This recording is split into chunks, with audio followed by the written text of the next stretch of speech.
Bonjour à tous et bienvenue pour ce nouveau podcast Men in Foot où on va débriefer ensemble de cette 34e et belle journée de Ligue 1. Comme d'habitude, je suis pas tout seul, je suis toujours accompagné de Leandro. Il s'est pas encore hydrocuté ou électrocuté malgré la défaite du Nîmes hier. Salut Leandro, ça va? Salut Julien, salut tout le monde. Bah écoute, ça va très bien, beaucoup de déception. Oui, un peu, arrête. Un peu beaucoup. Ouais, on mettra pas l'extrait de la vidéo que tu nous as envoyée hier sur notre conversation où tu te noies. Elle est sur Twitter. Si les auditeurs de Medine veulent la voir, elle est sur Twitter.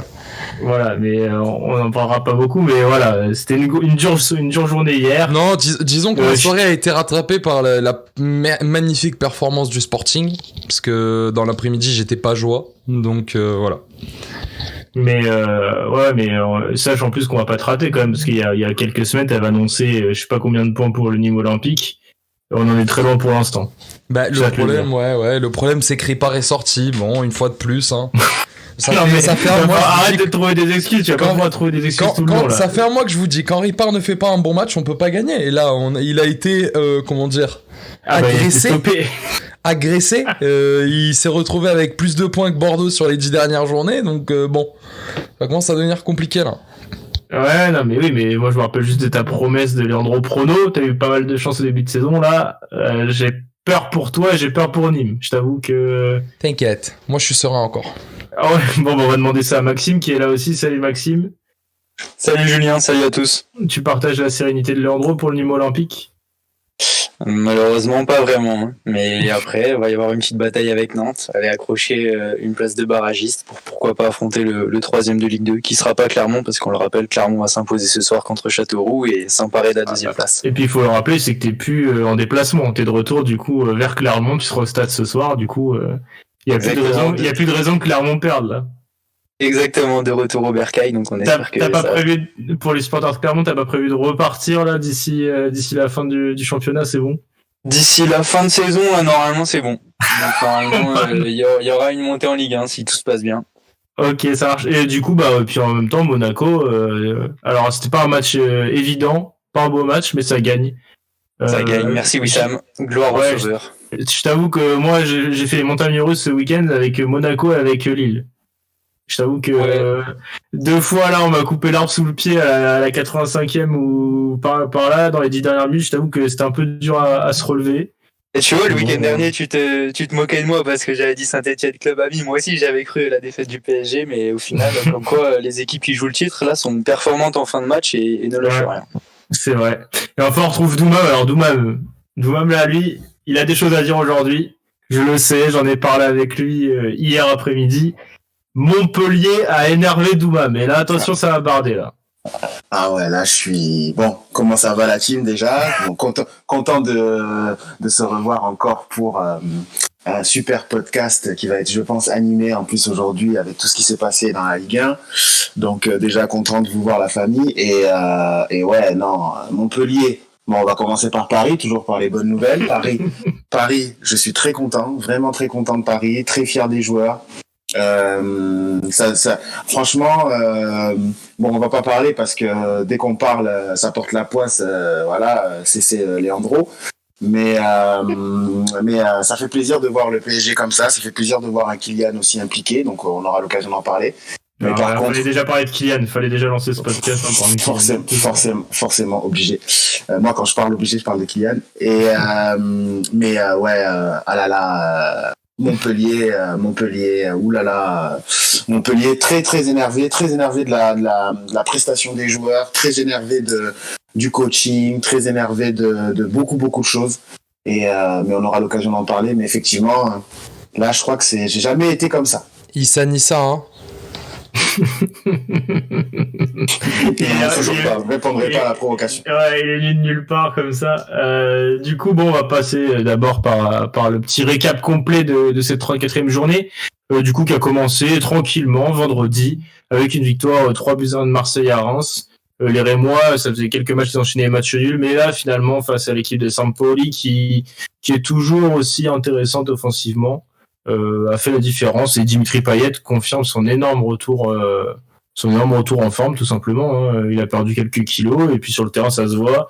Lucas n'est pas là aujourd'hui, mais pour des problèmes avec la SNCF, on va dire. Mais en tout cas, je sais qu'il a adoré Paul Lirola une nouvelle fois. Décidément, c'est quand même quelqu'un qui se plaît dans ce nouveau dispositif Zoom. Je sais que toi, tu aimes bien aussi ce joueur-là, je crois. Ah oui. Moi, je suis grand fan de Lirola. Effectivement, on sait que offensivement, tout ce qu'il apporte, c'est incroyable, en marquant des buts, des passes décisives. Après, c'est défensivement qu'il va falloir qu'il travaille un peu plus.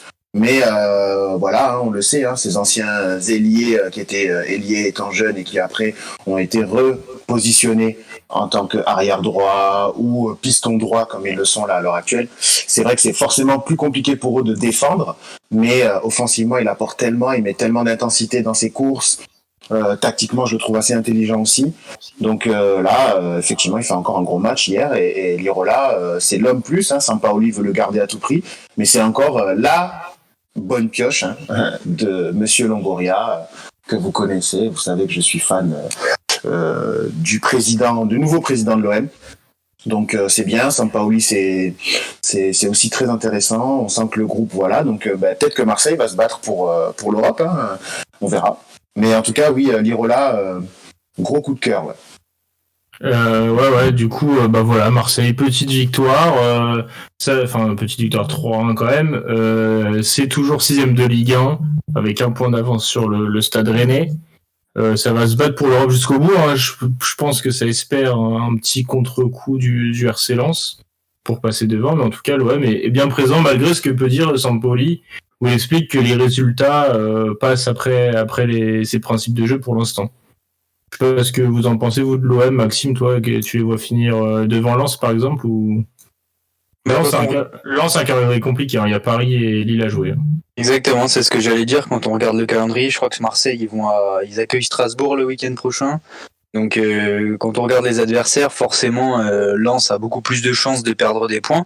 Puis c'est vrai que la dynamique de l'OM actuellement elle est incroyable. Sampaoli il a une défaite depuis qu'il est arrivé, mais c'est tout quoi. Sinon ça joue et c'est des joueurs retrouvés, comme tu l'as dit avec Payet qui a perdu 7 kilos et qui est vraiment de retour en forme et qui quand il est dans un état physique digne d'un joueur professionnel, avec le ballon il fait la différence. Et ouais, Paul Lirola, les recrues qui font la différence aussi, Milik devant qui fait énormément de bien.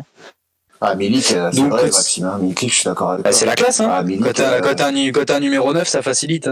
C'est sûr, c'est clair. C'est banal de dire ça, mais c'était devenu un peu... à Marseille, c'était plus une habitude, quoi. Donc c'est vrai que là, l'OM, pour moi, oui, est bien parti pour décrocher la 5e place. Après, attention à Rennes aussi, qui a un petit peu de retard au nombre de points. Je crois qu'ils ont seulement 1 point de retard, mais qui n'a pas non plus dit son dernier mot. Ouais, c'est clair. Du coup, on va passer à samedi, du coup, avec un... Comment tu peux qualifier ça, Max, Saint-Etienne-Brest? Renversant, mais c'était un match assez plaisant ou pas? Mais franchement, c'était plaisant, tu vois. On s'amuse parfois à taper un peu sur le match du samedi à 13h, mais alors là, c'était une bonne rencontre. Franchement, très ouverte, avec un scénario plaisant. Des Brestois toujours aussi joueurs et qui, ce week-end, ont été récompensés offensivement. Un excellent Étienne Green pour faire plaisir à Leandro. Et vraiment, belle rencontre.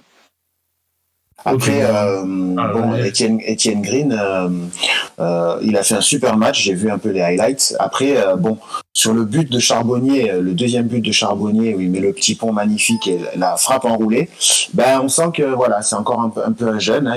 Il fait des erreurs. Ça se voit qu'il est en train d'apprendre la Ligue 1, mais il a un super potentiel. Il faut pas l'enfoncer comme Leandro le fait.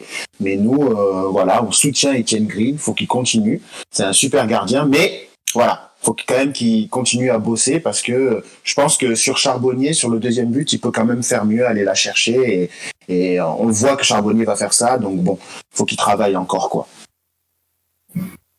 Ouais, mais en tout cas, je tiens à vous le dire, moi personnellement, je suis quand même assez content pour nos chouchous brestois, qui étaient en grande galère ces derniers temps, on en a parlé, et puis là, qui gagnent et puis repasse devant Saint-Etienne, se place 13e, et ça, déjà, ça fait plaisir quand même. Maxime, on a beaucoup parlé de nos chouchous brestois, ils étaient dans le dur en ce moment. Et Gaëtan Charbonnier en sauveur. Ancien Montpellierin, voilà. C'est sûr qu'ils font la diff. Ils ont fait un grand pas vers le maintien quand même, avec... ils sont à quoi, 40 points? Ouais, c'est ça, 40 points, avec 9 d'avance sur Nantes barragiste. ça devrait le faire. À 4 journées de la fin, ça devrait quand même le faire. Et puis après, match décisif le week-end prochain contre Nantes. Ils peuvent quand même viser le top 10 encore. Ils ont que 3 points de retard sur Metz, par exemple. Oui, c'est sûr. Sachant que t'as quand même un gros trou d'air là depuis un mois et demi. C'est bien. Qui aurait pu porter préjudice, mais bon, si on prend en compte la première partie saison des Brestois, oui, ce serait comme toute logique qu'ils soient un peu récompensés avec ce top 10. Et puis on sait que aussi, surtout financièrement parlant, en fonction de la place où les clubs terminent, plus ils terminent, plus ils sont d'argent des droits TV, quoi. Donc, ça peut être intéressant aussi pour ça. Ouais, puis ils sont bien aidés par certains clubs qui avancent pas derrière, voire régressent comme Bordeaux, dont on va parler un peu plus tard dans la journée. Dans le podcast, pardon, mais un peu plus tard dans cette journée, dans cette 34e journée. On enchaîne du coup. On commence doucement, hein, mais là on va déjà commencer un peu à parler un peu plus du PSG. Un déplacement à Metz à 4-5 jours de City. Pochettino a pas fait tant tourner que ça, il a donné du temps de jeu à Mbappé, à Neymar. Toi, Doumam, t'attendais quoi de ce match? Moi, personnellement, tu vois, un match d'avant, il y a quelqu'un qui est un match avant Ligue des Champions, j'attends pas grand-chose de tout ça. Genre, je m'attends à une victoire, mais pas de... Quand je peux dire ça, tu vois, pas de la manière, j'attends pas de mise en place tactique, j'attends vraiment pas grand-chose, surtout là quand tu joues une demi-finale où c'est assez rare pour le PSG. Et au final, je les ai trouvés assez sérieux, hein. Tu marques très rapidement grâce à Mbappé. Certes, tu galères à te mettre à l'abri, et du coup, Metz revient au début de deuxième mi-temps. Mais au final, Kylian s'énerve, tu l'as dit, et puis Icardi finit le match. Je sais pas ce que t'en as pensé, toi, globalement, de ce match. Non, j'ai trouvé que justement ils ont bien géré la rencontre. Ils auraient pu un peu tomber dans l'espèce de provocation un peu avec l'arbitre à un moment donné, mais je les ai trouvés vraiment solides, forts. Effectivement, avec l'égalisation, ils auraient pu douter avec l'égalisation de Santon, ce qui fait d'ailleurs un très bon match, je trouve. Je sais pas ce que t'en penses, mais en plus, je sais pas si t'avais entendu sur Canal, il disait que c'était un supporter parisien en plus. Ouais, non, mais le mec, c'est une belle révélation aussi cette saison, au niveau du couloir droit de Metz. Mais oui, franchement, on sent là l'expérience en fait du groupe. Il commence à savoir gérer l'avant-match et l'après-match de Ligue des Champions. C'est ça qui est intéressant en termes de qualité de groupe, en termes de management, en fait. C'est ça que j'aime bien au niveau Pochettino. Après, dans le jeu, je suis encore un peu dubitatif. J'ai envie de dire que on sent que les joueurs peuvent faire encore mieux en termes de jeu. Je pense que Pochettino, il n'a pas encore mis sa patte vraiment au niveau du jeu. Il s'adapte, j'ai l'impression, plus à l'adversaire et il se repose sur les individualités. Mais c'est vrai que pour l'instant, les individualités lui donnent raison. Avec Kylian en forme, avec un Neymar en forme, avec un Icardi qui rentre et qui marque. Encore, Neymar n'était pas ouf, j'ai trouvé. Tu voyais qu'il voulait pas se blesser, quoi. Voilà, c'est ça. Mais tu sens qu'il est fit, quoi. C'est ça que je veux dire. Oui, fit. Voilà. Tu sens qu'il est fit, tu sens que, oui, effectivement. Mais c'est ce que je te disais juste avant aussi. Tu sens que les joueurs, effectivement, gèrent cet avant-match très important contre City, mais aussi marquent aussi des points pour la course au titre, qui est passionnante cette année. Mais je les ai trouvés sérieux, je les ai trouvés quand même appliqués. Je les ai trouvés sûrs de leur force, en fait. Je les sens de plus en plus sûrs d'eux et sûrs de leur force. Et ça sent que c'est un groupe qui veut aller chercher vraiment ce 10e titre qui serait historique pour le PSG. Donc oui, mais après, quand on a un Kylian aussi déterminé, quand on a un joueur comme, je trouve, Paredes qui amène de l'expérience de plus en plus au milieu, qui s'impose de plus en plus au milieu de terrain, qui est de plus en plus écouté aussi, ça sent au niveau du groupe. Qui prend de plus en plus confiance, qui devient de mieux en mieux, je trouve, dans la Liga. Il sait s'adapter. Voilà, on a une équipe quand même qui est là. En plus, on a le groupe qui revient avec des Kerrer qui est revenu et qui a pas été dégueulasse.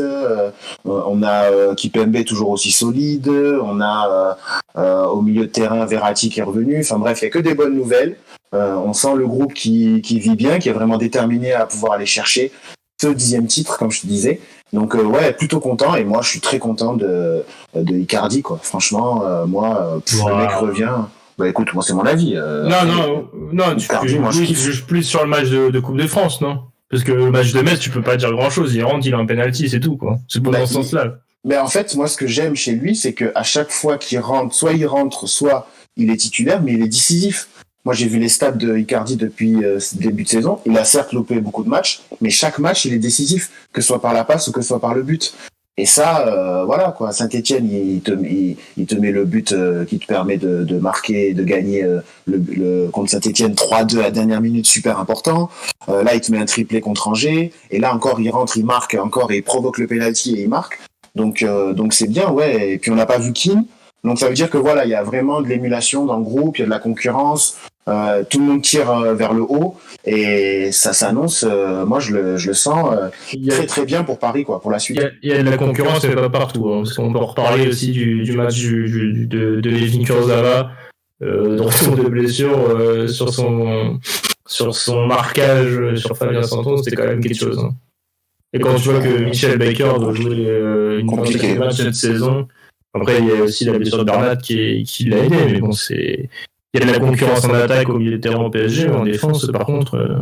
Est-ce qu'il veut pas le relancer, peut-être, parce qu'il sait quand même que c'est un joueur qui a du volume de jeu. Kurzawa. Ouais, Kurzawa, je pense qu'il veut le relancer, en fait. Bon, Pochettino, ça se voit que il veut pas mettre quelqu'un de côté, en fait. Il veut essayer de donner du temps de jeu vraiment à tout le groupe, à tout le monde. Donc là, Kurzawa revient de blessure, il sent bien. Il rejoue, il a pas des repères, effectivement. Je pense que physiquement aussi, il était pas au top. Et de toute façon, on sait très bien que Kurzawa, c'est plus un joueur qui est bon offensivement que défensivement. C'est le même problème que Lirola. C'est des joueurs qui étaient attaquants quand ils étaient jeunes, qui étaient ailiers, qui étaient attirés par l'offensive, mais qui savent pas vraiment bien défendre. Donc bon, c'est pas une nouvelle, quoi. Effectivement, un contre un, il se fait beaucoup éliminer. Et sur le marquage et sur le tactiquement, il fait des erreurs aussi un peu bêtes défensives. Il doit travailler là-dessus, mais bon. Effectivement, c'est vrai que c'est un peu le bémol. Ah oui, beaucoup même. C'est vrai qu'il doit beaucoup travailler là-dessus. Non, mais je suis d'accord.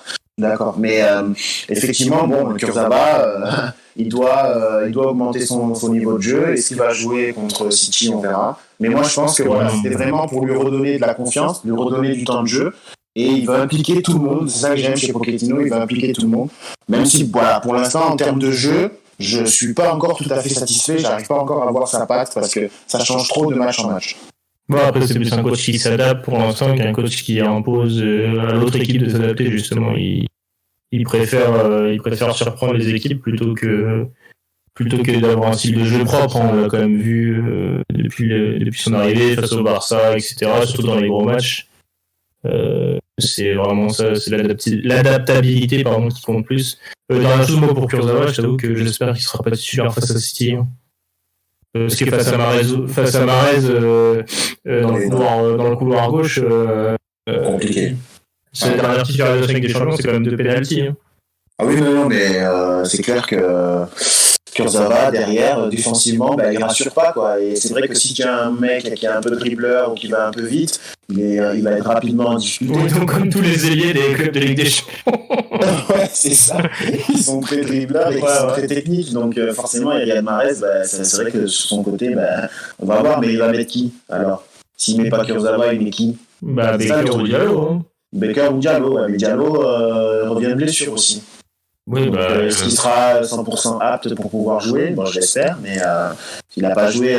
Personnellement, je préfère un Diallo limite à 50% qu'un Kurzawa à 80% ou même à 100%. Je sais pas ce que Maxime t'en penses, toi, par exemple, toi qui l'as vu éclore à Monaco. T'as peut-être pas le même regard sur moi ou sur Doumam sur sa progression, s'il y en a une. Si, la lecture que vous avez fait du joueur est juste, selon moi, oui, c'est un joueur qui est vraiment beaucoup plus porté sur l'offensive, et c'est vrai que par rapport à la confrontation face à Manchester City, il risque d'être en souffrance, donc des solutions miracles, il n'y en a pas. Paris, voilà, qu'est-ce qu'il faut qu'il fasse? Tout simplement recruter vraiment quelqu'un, une vraie doublure cet été au mercato. La solution, elle est là, parce que des joueurs comme Baker, c'est pas des solutions viables non plus. Donc arrêtez de bricoler avec des Diallo à gauche, voilà. Et non, Kurzawa, ça va être un bon joueur de complément en Ligue 1. Ouais, minimum. Doumam, t'as fait le tour là du PSG, t'avais d'autres choses à dire sur oui, le match d'autres choses à dire, non. On attend avec impatience mercredi. Voilà, le podcast Ligue des Champions sera là, je serai présent. pour j'espère faire une super analyse de ce match. On attend ça avec impatience. J'espère que Paris sera au rendez-vous. Pour Florenzi, qu'est-ce qu'on a pensé personnellement, moi, c'est pareil. Pour moi, il a pas le coffre pour faire un match de Ligue des Champions là, dans 3 jours. Hein. Ouais, Florenzi, ça va être compliqué aussi. Hein. C'est vrai que Florenzi, ça va être compliqué. Il a quand même des petits casse-têtes à se mettre pour voir ce qu'il doit faire. Pochettino, voilà, il faut qu'il sorte la meilleure compo possible. Kerrer, il a souvent été décrié, mais là quand même il faut reconnaître qu'il a pas été nul, donc il a pas été mauvais. Oui, mais bon, face à Phil Foden, je t'avoue que là moi non plus ça me rassure pas de voir Kerrer ou Florenzi côté droit. Hein. Non, on espère que Marquinhos sera de retour, mais est-ce qu'il sera apte à jouer 90 minutes, ça m'étonnerait aussi. Voilà, il y a quand même des petites interrogations. Mais je pense que Dagba retrouvera sa place de titulaire à droite. Oui, je pense aussi, ouais. Et puis il mérite. Moi, je pense qu'il mérite. Donc voilà, on va voir ce que ça va donner. En tout cas, c'est bien aussi pour la Ligue 1 parce que voilà, tous les derniers matchs de Paris seront aussi importants. Ça va aussi les préparer en espérant que ça va suivre derrière City pour une éventuelle finale. Donc voilà, content quand même des Parisiens, très content. Donc là, je ne veux retenir que du positif de ce qu'a fait Paris. Bravo à eux. Metz, voilà, ils se sont fait un peu quand même avoir sur manque d'expérience. Je pense qu'ils ont un peu aussi les jambes qui tremblent. Compliqué aussi, mais bon, eux ils sont sauvés, donc voilà. Ils auraient quand même 2-3 joueurs qui ont été pas mal quand même dans cette affiche. T'as dit 111, mais moi je trouve que Boulaya encore une fois a montré que c'était un sacré joueur de Ligue 1, un sacré joueur de ballon. Et Papsar aussi, c'était peut-être un match où on l'attendait pour sa progression. C'est cette année qu'il est en train d'exploser, et contre le PSG, il a pas fait tâche quoi dans l'impact et tout. Verratti, pareil, ça a eu plutôt du mal à le gérer quand même. Ah, mais Papsar, c'est vraiment une super révélation. Bon, après, c'est l'académie, Génération Foot, qui travaille super bien au Sénégal, qui à chaque fois ramène les meilleurs joueurs sénégalais et qui les amène d'abord à Metz, qui ensuite leur permet d'éclore, et lui aussi sort de ce centre de formation-là au Sénégal. Et il est en train, effectivement, de passer un cap très rapidement. Donc, c'est vraiment génial pour lui, effectivement. Boulaya aussi, Boulaya, c'est vrai que... assez impressionnant ce joueur quand même. Ouais, non, mais même dans le jeu, très compliqué de lui prendre le ballon, il joue juste, il dribble quand il faut dribbler, il fait la passe quand il faut. C'est un super joueur, très technique, puis qui a du coffre, je trouve, qui répète les efforts beaucoup. Donc c'est un super joueur, et content aussi de Nian qui est revenu, qui s'était fait les croisés, qui est revenu, donc c'est super. Mais bon voilà, là on va se concentrer sur le PSG. J'espère qu'ils vont faire un gros match contre City. Ça va être dur, ça va être compliqué, parce que moi je lis un peu, je regarde, ouais City c'est prenable, machin, enfin voilà, les gens sont fous, donc et ça va être un match très très compliqué. Donc j'espère qu'ils vont faire un gros match. Et pour finir justement, ça c'est plus pour peut-être un peu pour tout le monde. Je disais en intro, moi j'ai vécu un week-end, samedi j'étais content, Paris retrouve la tête de la Ligue 1. Dimanche, Monaco est en train de faire match nul à Angers. Je me dis, Stéphane Moulin, coach ami, Angers nous a pas trop posé de problème en Coupe de France. Ça va le faire au final. Patatras, Ben Yedder marque et offre la victoire à Monaco. Je me dis, bon, c'est pas grave, le PSG est toujours devant. Je regarde le match du dimanche soir, du coup, pour Médine. Je vois Lyon 1-0, Lyon 2-0. Je me dis, il y a peut-être quelque chose qui se passe. Et puis là, il y a Bourrak qui s'énerve, on en va en parler tout à l'heure, et Lille 2-2, je me dis, toujours nickel, Paris est toujours premier. Au final, Paris subit un peu la loi de Lille aussi, du coup, parce que Lille renverse l'OL et gagne 3-2, et Paris reste deuxième du championnat, on est d'accord avec ça.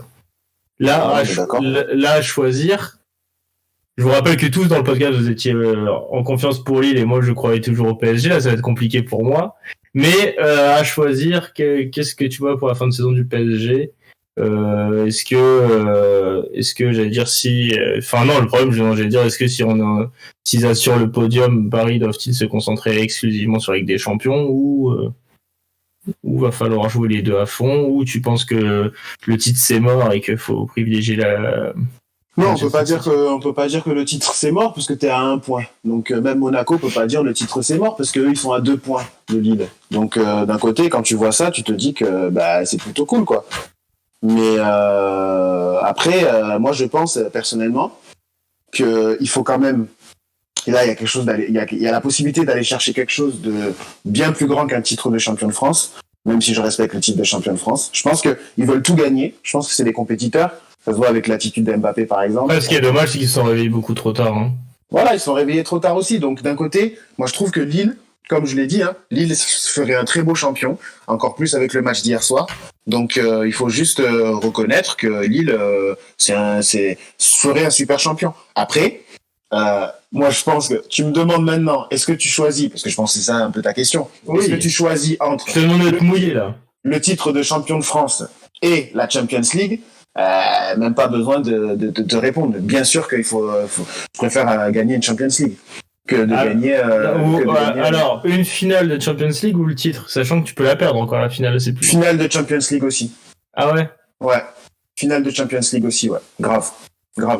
Paris aussi, il faut dire que voilà, comme tu l'as dit, ils ont trop perdu contre les concurrents directs cette année. Là, ils ont la chance de pouvoir se réveiller à la fin. Il reste 4 matchs, ils vont tout donner, c'est bien. S'ils perdent, ils s'en prendront quand même. Mais je pense que même eux, à mon avis, ils sont quand même plus motivés et hypés et même animés, habités par cette envie de Ligue des Champions. Avec tout ce qui s'est passé, la Super League, machin, Nasser, qui d'un coup reprend du grade. Enfin, je pense que, voilà, il faudrait que... Moi, je sens quelque chose, je vais pas le dire, mais voilà, faut aller chercher sa Champions League, quoi. Ok. Maxime, tu veux rajouter quelque chose, du coup, justement, sur le PSG Non, écoute, vous avez été complet, mais je reste sur mon postulat de départ qui était de dire que Lille était favori, et la réaction qu'ils ont eue hier me laisse penser que j'ai peut-être eu raison. Après, c'est encore long. Et au fond de moi, j'espère quand même que Monaco sera champion. D'ailleurs, on va aussi en parler de ça. Monaco a la voie tracée aussi pour une finale de Coupe de France. On en parlait plusieurs fois dans ce podcast. Tu voulais un petit trophée, une petite récompense. Ça pourrait GFA Rumi-Vallière, avec tout le respect que j'ai pour les clubs amateurs, ce serait une faute professionnelle de la part de l'AS Monaco de ne pas se qualifier. Simplement. Même en mettant une équipe bis, tu dois passer. Après, c'est les matchs de Coupe de France. Cette année, il n'y a pas de prolongation. Donc, c'est vrai que c'est un format qui a avantagé les équipes amateurs. Donc, directement au penalty. Donc, ça peut être compliqué. On a vu que Monaco était en difficulté hier face à un bloc bas. Donc, pourquoi pas pour le GFA. Après, quand même, Monaco doit se qualifier. Ok, écoutez, je pense que là, on a fait le taf. On a été assez complet sur le PSG. On va passer à dimanche, 13h, Doumam. Toi, t'as pas passé une bonne digestion après le repas du midi, après le petit brunch. Non. Là, c'était presque vomitif, quoi, le brunch, là. Ah ouais, non, j'étais énervé, franchement. Pourtant, tout commence très bien. Tout commence super bien. Koza, il met une frappe sur la barre, là, sur le poteau. Je me dis, ça part bien. T'as le but juste après, de toute façon. Le but juste après. Encore une fois, petite dédicace aussi à ta compo sur Twitter, parce qu'il a parlé justement de comment Montpellier marque des buts. Et comme par hasard, sur le match de Nice, on a un grand centre, une remise de la tête de Delors et un but de la tête de Laborde. Et c'est vrai que cette phase de jeu, c'est là où on voit, là pour l'instant, je vais dire quelque chose de bien sur Der Zakarian, ça se voit que c'est travaillé à l'entraînement, ces phases de jeu offensive, où effectivement, là, on voit bien que c'était super bien joué de la part de Montpellier. Donc ça part bien, sauf que, dans la minute qui suit, Ferry perd un ballon, mais... je veux dire, c'est comme c'est comme contre Marseille. Non, comme l'équipe de mon fils. Comme l'équipe de mon fils. Comme Marseille, quand tu perds la balle au milieu de terrain et que personne ne voilà. Hier, c'était scandaleux. C'était, de toute façon, dans tout le match, c'était le repli défensif. Mais ça arrivait souvent cette année. C'est ça le problème aussi. C'est que cette année, c'est arrivé énormément de fois. Combien de fois tu perds les ballons contre Marseille, comme tu l'as dit, contre Lille, non, c'est pas possible. Donc là, effectivement, il perd ce ballon bête. C'est Claude Maurice aussi qui vient et qui vient le presser. Ensuite, gros match, c'est vrai. Mais voilà quoi, on sentait que physiquement ils se sont fait bouger dans les duels. Sur l'égalisation là, Omlin, effectivement, il doit mieux faire, mais il se fait aussi. C'est peut-être pas sur ce but-là que j'en veux le plus. Hein. Non, mais c'est pas sur ce but-là que j'en veux le plus, mais il doit mieux faire aussi parce qu'elle lui passe entre les bras, elle lui passe entre les mains, quoi. Donc voilà, c'était vraiment pas génial, surtout que ils ont égalisé juste après, quoi. Non, voilà, c'est pas normal. Et ensuite ils ont arrêté de jouer, quoi. Todibo qui. Non, mais même ça attaqué, comme tu l'as dit, comme une équipe d'enfants, ça a monté à 7 devant, t'avais personne qui défendait derrière. C'est ça. Déjà sur le but, Kodza, le pauvre, il est tout seul. Après, bon, c'est difficile de défendre en 2 contre 1, mais je suis pas non plus sûr que ça. Il n'est pas vraiment accompagné d'Holberg, hein, il a été plus attentif qu'autre chose, et c'est peut-être ça aussi le problème. Mais bon, il est tout seul, il doit un peu gérer tout seul, Dolberg plus Boudaoui qui arrive. Mais alors, Dolberg, c'est pas un grand dribbleur, va dessus, sort sur lui. Mais, ou même l'accompagner plus loin, il faut l'excentrer. Ou l'excentrer. Là, tu recules. Dolberg, il a fait ça, il a regardé juste à gauche, il a vu que les autres, ils arrivaient, il a dit, je vais continuer à le fixer, il vient pas vers moi.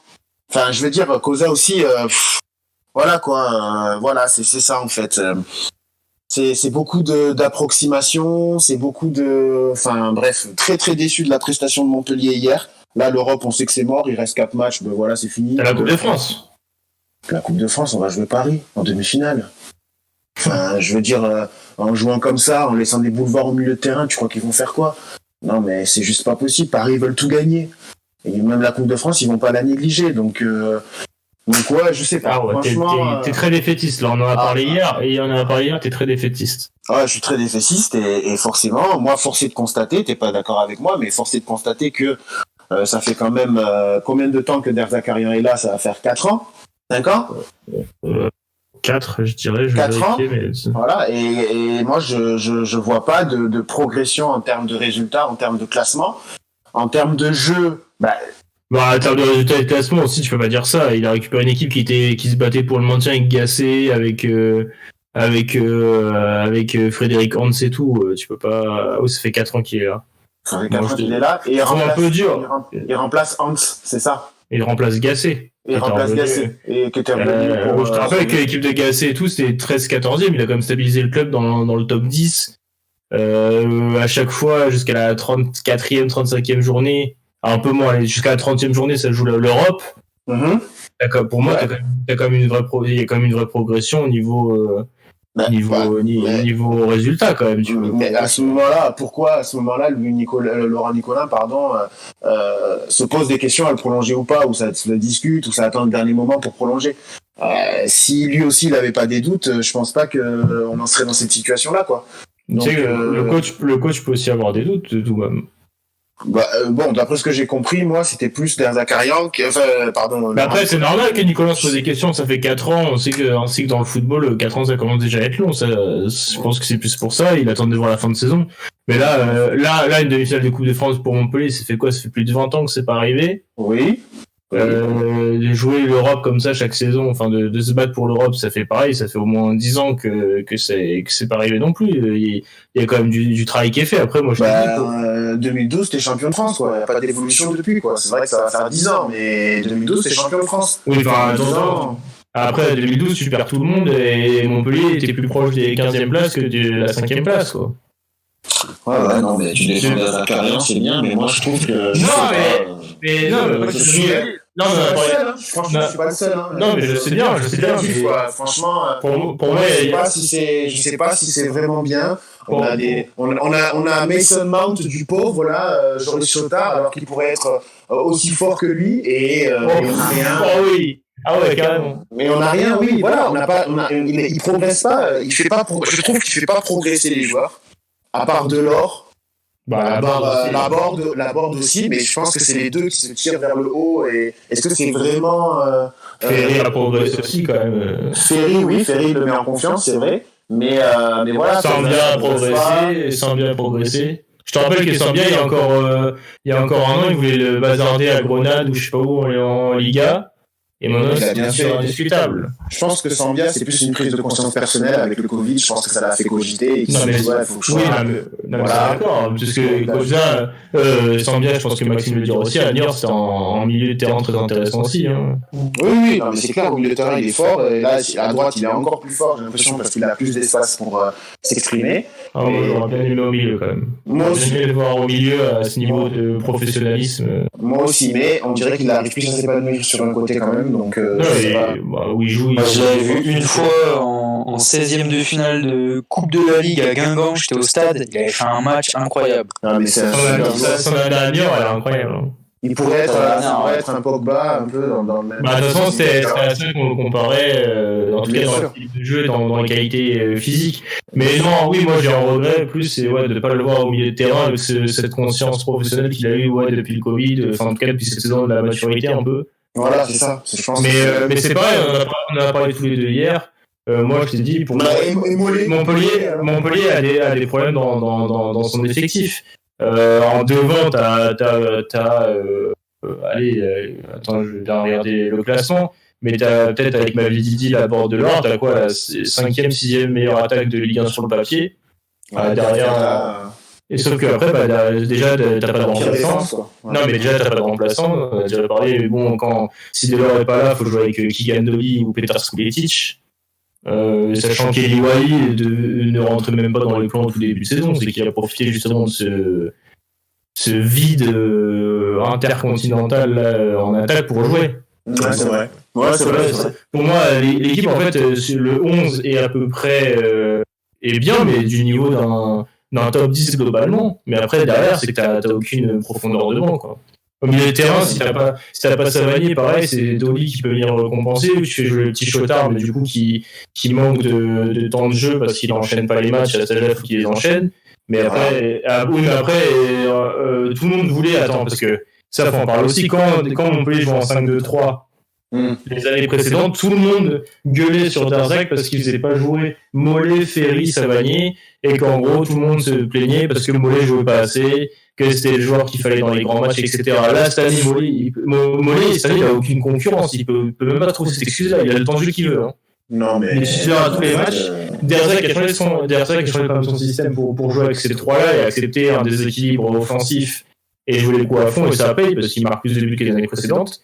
Mais défensivement, il encaisse plus. Bah oui, parce que si Savanier et Mollet dans les matchs font pas le repli, t'as que le pauvre Jordan Ferry qui se démène, et en ce moment il est redevenu à un niveau extraordinaire. Hein. C'est comme le Andrea Pirlo, le Toni Kroos de Montpellier depuis quelques semaines. Ouais.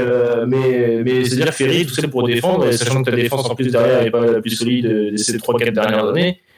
Tu vois, il faut renforcer l'équipe, je suis d'accord avec toi, il faut renforcer l'équipe à des postes clés. Maintenant, en fait, pour moi, c'est trop simple de taper que sur Darzac. Hein. Il y a beaucoup de joueurs qui sont pas à leur niveau. Savanier, Hilton, cette année aussi. Ouais, mais non, mais Savanier, par exemple, il a fait des très bons matchs, comme des plus mauvais, comme des matchs où il a raté parce qu'il est blessé, comme là où tu vois le match contre Nice hier, je trouve dans l'engagement et tout, il est mauvais alors qu'il est suspendu 2 matchs là, les prochains jours. Il avait il avait une petite gêne déjà de l'adducteur, je crois. Déjà, au niveau de la hanche, pardon. Donc, c'était déjà en Coupe de France, il avait déjà cette gêne. Il avait joué comme ça. Là, il avait encore aussi cette gêne aussi. Mais effectivement. Donc, tu fais quoi, sachant qu'il va être suspendu 2 matchs et qu'il va être au repos, soit tu te donnes, soit tu dis que tu te sens pas, soit tu joues 60 minutes à fond, 45 minutes à fond, je sais pas, mais. Et tu sors, ouais. En tout cas, hier, dans les intentions, c'était mauvais. Mollet, on n'en parle pas, enfin, c'est pareil. Mais Mollet, ça fait quand même quelques matchs, quand même. Ça fait quand même. On a déjà parlé dans quelques mois. Ça fait quand même quelques mois. Ça fait une saison. Donc là, à un moment donné. Ce que je veux dire, c'est que Darzac, là, il est bloqué. Le seul mec sur le banc qu'il a, c'est Chotard à faire rentrer au milieu de terrain. Après, c'est le Talek qui a la tête en Russie et qui joue pas.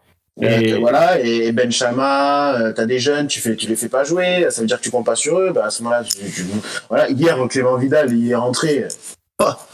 Truc de fou, on l'avait jamais vu, je crois que c'est sa première rentrée, non? C'est sa première rentrée cette saison. Saison. Voilà, au milieu de terrain, les milieux de terrain de ton effectif, c'est quand même Mollet, Ristic, qui est considéré comme milieu gauche. Et de même que ce soit latéral gauche, milieu gauche ou même milieu central, il a déjà joué, il a jamais été exceptionnel. Moi, quand même, moi, après, voilà, je le tiens quand même pour responsable de certaines choses, que ce soit physiquement, que ce soit les joueurs qui physiquement n'y arrivent plus à un moment donné. Mollet, qu'est-ce qu'il a? Comment ça se fait que Souquet, on le voit plus?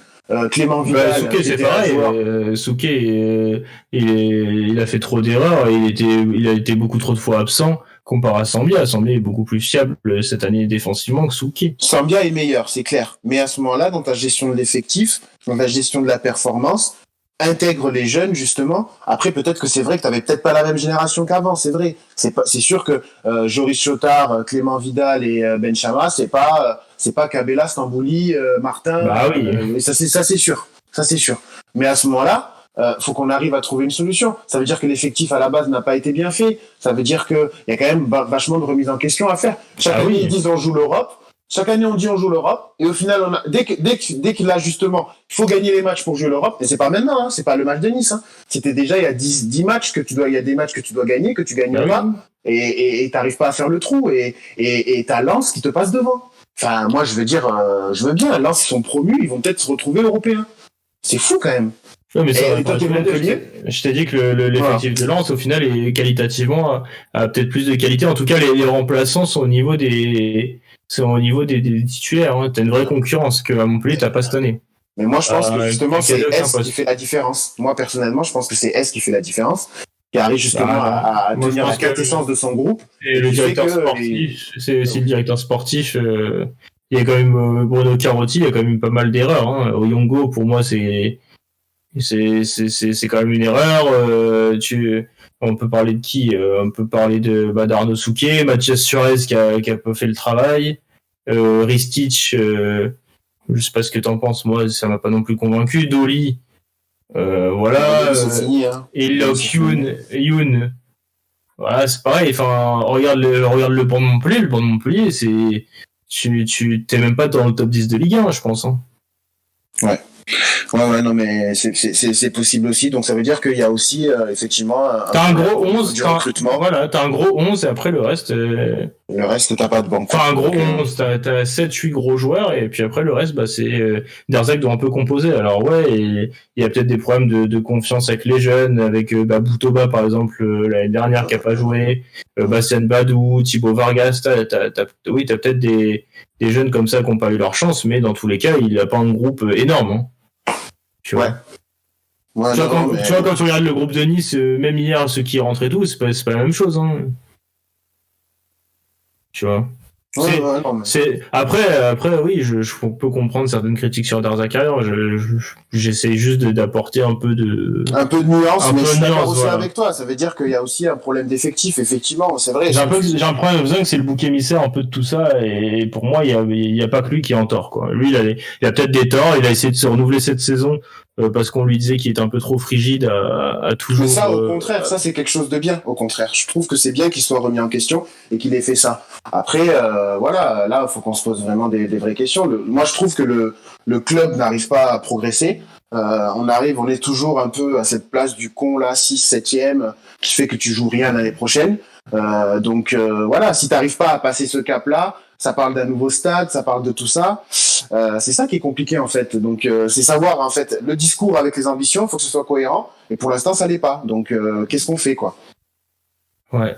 Bon, je pense qu'on a fait le tour de Montpellier. Alors, je tiens à rassurer tout le monde, à tous les auditeurs. Leandro ne s'est pas endormi. Je le laissais maturer un peu toute sa haine qu'il a depuis hier sur le Nîmes Olympique pour le laisser maintenant prendre la parole et lâcher un peu tout ce qu'il a sur le cœur. Bah, qu'est-ce que tu veux que je dise de plus à part... Tu vois, j'ai même pas voulu te chauffer en parlant de Montpellier parce que je savais qu'après on allait pouvoir je savais que Doumam sinon elle allait pas te lâcher sur Nîmes, donc tu vois, je t'ai laissé un peu...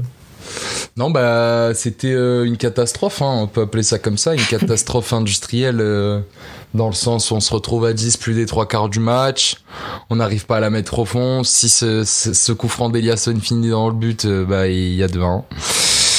C'est une référence, du coup, à la vidéo. Et non, en vrai, le match commence mal pour Nîmes, mais un peu comme ce qui était prévisible, tu vois, t'avais Lens qui était large favori, tout ce que tu veux. Lens marque logiquement, mais sur un but, on va pas se mentir, assez châteux quand même.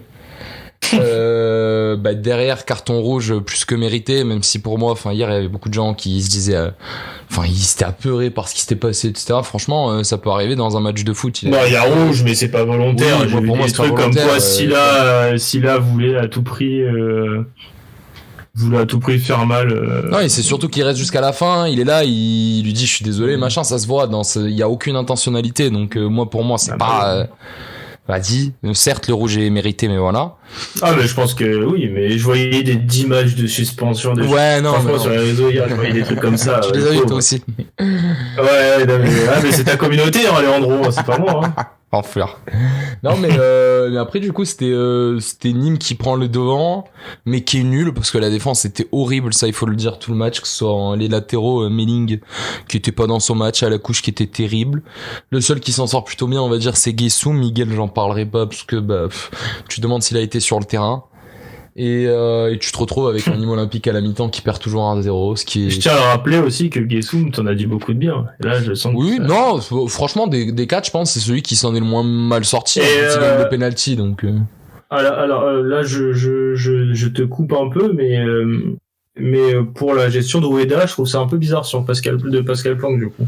Bah ouais, j'ai pas compris ce qui s'est passé, surtout de mettre Miguel en défenseur central, on l'avait, je crois, toujours pas fait cette saison, à part en cas de crise, chose que là, c'était pas le cas. Première partie de saison, peut-être, non? Mais par exemple, sous Pascal, on l'avait toujours pas vu, tu vois. Et puis non, j'ai pas compris, il y a pas non plus de super décision. Je pense que Djurdjevic doit rentrer 90 fois avant. Ouais, on le voit plus trop là, lui, non? Ah non, on aurait dû le voir au moins à la 60e, c'est un mec qui vient, qui provoque et tout ça, on le voit pas, donc que dire. Et puis en plus à la fin on perd, mais sur un but qui est magnifique, hein. Lens, ils font exactement le match qu'ils doivent faire en fait. Ils sont à 10, tu peux pas te permettre de faire plus, et au final... Et encore, on n'a pas parlé, mais le penalty en plus c'est... Non, là par contre on va te faire... mais tu m'as pas écouté, c'est une erreur de clause, c'est... il doit jamais faire faute. Non, t'allais dire il y avait pas penalty, j'allais me fâcher. Non, je te dis juste qu'il doit pas faire faute, en plus c'est une erreur évitable, quoi. Non, mais... Et ce qui est le plus dommageable, c'est que t'as pas tant créé que ça.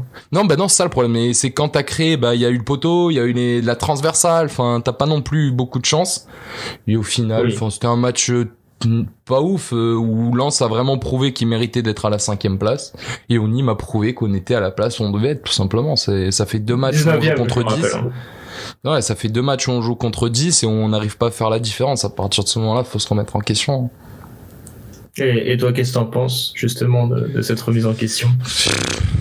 Je sais pas. Franchement, je sais pas. Pour moi, on va pas descendre et je suis persuadé depuis le début qu'on descendra pas, mais bon. Ouais, mais ça, tu me dis ça de manière objective ou pas? Mais le problème, c'est que je serai jamais objectif, Julien, si on parle de Nîmes, c'est pas possible.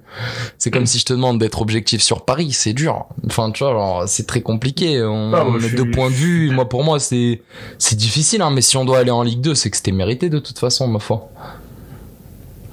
Ah, ça y est, donc là ça commence à parler Ligue 2 là, quand même. Non, pour moi on va toujours se maintenir. Ça, je reste. Mais tu vois, ce qui me fait chier, c'est que par exemple dernier match de Nantes, ils reçoivent Montpellier, donc je comptabilise 3 points pour Nantes. Mais tu vois vraiment. Doumam, de toi à moi. Si vous pouvez sauver Nîmes de la Ligue 1 en vous envoyant en Ligue 2, est-ce que tous vos supporters ils vont pas dire Delors, ouvrez les jambes, on n'a plus rien à jouer? Non, je pense que clairement qu'ils voudraient que Nîmes reste, hein, tous. Bien sûr. Tous les supporters de Montpellier, si tu penses que on veut que Nîmes descende, c'est pas des vrais supporters. Parce que nous, on veut le derby en Ligue 1 chaque année. C'est ça qu'on veut. Parce que quand Nîmes était en Ligue 2 pendant je sais pas combien de temps, c'était nul. Donc nous, on préfère le derby en Ligue 1 pour avoir de vrais chambrages comme on a eu cette année et tout. Donc non. S'il y a moyen de taper Nantes, on va les taper, hein. T'inquiète pas. Ouais, écoute, moi je suis pas aussi tu te rends compte que le maintien de Nîmes peut Et tu vois, je veux pas qu'on arrive à la dernière dans les mains de Montpellier. Il y a un tweet de Delors qui dit alors les crocos, on s'est maintenu grâce au Pailladin. Mec, ça va me foutre encore plus la haine, hein, sincèrement. Non, mais en attendant, tu devras le remercier, c'est tout. Non, mais attends, parce que Leandro parle de ça, mais autant vous serez juste 18ème et c'est pas sûr que vous... Oui, voilà. Autant on ira briser les rêves du Clermont Foot, mais non, je sais pas, je suis un peu dépité par la situation, je t'avoue. Surtout que Nantes a quand même une dynamique là, ils ont une victoire qui avec un calendrier qui est effectivement plus favorable. Ça va être chaud jusqu'à la fin. J'espère que tu t'es pas porté la poisse, frérot. Je te le dis. Non, vraiment, on bat les couilles. Depuis le début, je suis sûr on va se maintenir. On va avoir les points et tout, machin. Et là, les points sont pas là. Donc, j'espère que tu vas te sauver. Il en reste encore 12. Non, mais justement, tu fais bien de parler de ça. Je pense qu'on peut demander à Maxime, justement, lui, là, quelle tendance il y a en Ligue 2, qui c'est que tu vas voir barragiste, et qu'est-ce que t'en penses si, par exemple, le troisième de Ligue 2 affronte Nîmes, par exemple? Ah, mais en Ligue 2, les gars, il faut savoir que c'est aussi serré que la course en tête en Ligue 1. Il y a Clermont, 3 va monter, finira premier si tout se passe bien. Ça va jouer entre Toulouse. Clermont, ouais, mais attention à Grenoble aussi, tout le monde les oublie, Grenoble, mais Grenoble, c'est pas tout le temps beau à voir jouer. Là, ils ont perdu ce week-end, mais c'était 3. Ils sont encore là. On est après à voir comment ils vont revenir de leur cas de Covid là, parce qu'ils ont plusieurs matchs annulés. On sait que Clermont ça a été compliqué. Des joueurs se sont plaints qu'ils n'arrivaient pas à terminer les matchs tout simplement. Et donc à voir comment ils vont revenir. Mais entre les trois, Clermont, Grenoble et Toulouse, c'est peut-être Grenoble qui est le plus abordable pour Nîmes.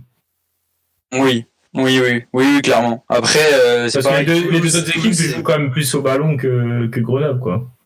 Ouais, après, tu vois, les barrages, pour les avoir vus ces dernières années, c'est pas non plus. Ça survit, hein. Donc, fait le Havre, c'était quoi, Ajaccio, au stade de la Mosson. Au stade de la Mosson, après l'attaque du bus. Incident, hein. Ouais, non, c'était pas beau, c'est pas du grand football, tu vois, ça joue ça survit. Donc après, est-ce que Nîmes est pas mieux armé là-dessus?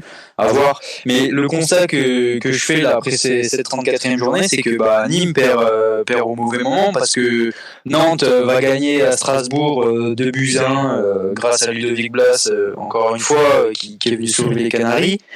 Et surtout, la 17e place s'éloigne parce que Lorient a terrassé Bordeaux 4-1 avec un TMOFI incroyable, encore une fois, un triplé qui s'est engouffré dans les brèches qu'ont laissé les Bordelais, vraiment, mais un monument en péril. À Bordeaux, s'ils doivent s'inquiéter de ne pas descendre administrativement, attention aussi de ne pas descendre et avoir une relégation sportive. Hein.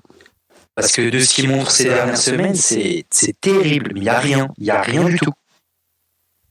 Pour toi, vous avez 4 jours pour aller à Lorient, se ressourcer, à l'eau des problèmes. Le stage commando, super. Il fallait rappeler Johan Gourcuff. Je pense qu'il aurait peut-être mieux fait sur le terrain que certaines personnes qui étaient habilitées à jouer et qui avaient leur licence à Bordeaux. Bien sûr, au moins il aurait fait du bien, ça c'est clair. C'est sûr et certain. Non mais Bordeaux c'est catastrophique. Bordeaux ça fait peur, ça fait très très peur. Et effectivement, c'est peut-être Bordeaux qui peut sauver Nîmes ou Nantes, mais les dynamiques sont vraiment différentes. Et Nantes est sur la bonne dynamique par rapport à Bordeaux qui est vraiment sur une dynamique catastrophique. Ils font que perdre et ils n'arrivent pas. Et en plus il paraît qu'il y a beaucoup de clans dans le groupe déjà. Dans le club, enfin bref, c'est compliqué, donc je sais pas comment on va pouvoir a dit que c'était pas vraiment le cas et que, je cite, c'était pas Koh-Lanta, mais l'avantage de Bordeaux, enfin si c'est un avantage, c'est que là sur Nantes et Nîmes, ils ont 5 points, quoi. Et quand on regarde le rythme des Nîmois et des Nantais, là, à part cette victoire, là, ça faisait quand même un petit bout de temps qu'ils avaient pas gagné, c'était contre le PSG, je crois d'ailleurs. Donc ça peut les sauver, Bordeaux, mais alors... Voilà, c'est vraiment triste pour qu'un club comme ça se retrouve là où il est aujourd'hui. Ça prouve que non, mais c'est honteux de la part de M6 de la Ligue d'avoir accepté qu'un fonds d'investissement pareil arrivait pour faire du business là purement et simplement. Non, mais c'est honteux. Enfin bref, c'est honteux. Mais surtout qu'apparemment, j'ai vu que King Street voulait se rapprocher de l'Inter Milan pour rentrer dans le capital. C'est quand même. Mais ça prouve que ces fonds d'investissement qui arrivent dans le foot, ils n'ont rien à faire de l'histoire des clubs, ils sont purement là pour se faire de l'argent, et qu'ils vont passer de club en club, hop, ils vont prendre ce qu'il y a à prendre, et ils vont partir. Mais c'est terrible. Et là, attention, parce qu'il y a combien de clubs qui sont à l'agonie? Saint-Etienne, il n'y a pas un rond. C'est que ça va être compliqué pour d'autres clubs. Ah oui, il y a d'autres clubs qui vont tomber, ça c'est sûr. Saint-Etienne, c'est compliqué. On sait que là, justement, King Street qui va peut-être rentrer dans le capital d'Inter Milan parce que faut savoir que le propriétaire d'Inter Milan est en galère d'argent. Il faut dire la vérité. Ils veulent absolument trouver des fonds pour pouvoir essayer de repartir et de rebâtir une équipe. Donc c'est très compliqué aussi pour beaucoup de clubs en Europe. On va pas se mentir, tous ceux de la Super League, la plupart, c'est qu'ils étaient en galère de thunes. Hein. Bien sûr. À part Manchester United, qui est le seul club en positif, je crois, cette année malgré le Covid. Le reste, c'est qu'ils sont en galère de thunes. Ah oui, bien sûr. Et donc forcément, c'est ça qui fait que ces fonds d'investissement, mais je suis d'accord, hein, normalement, quand même, on parle de longue épée, machin, qui en prend plein la tête, mais bon, de Taverneau, personne n'en parle, la Ligue, personne n'en parle.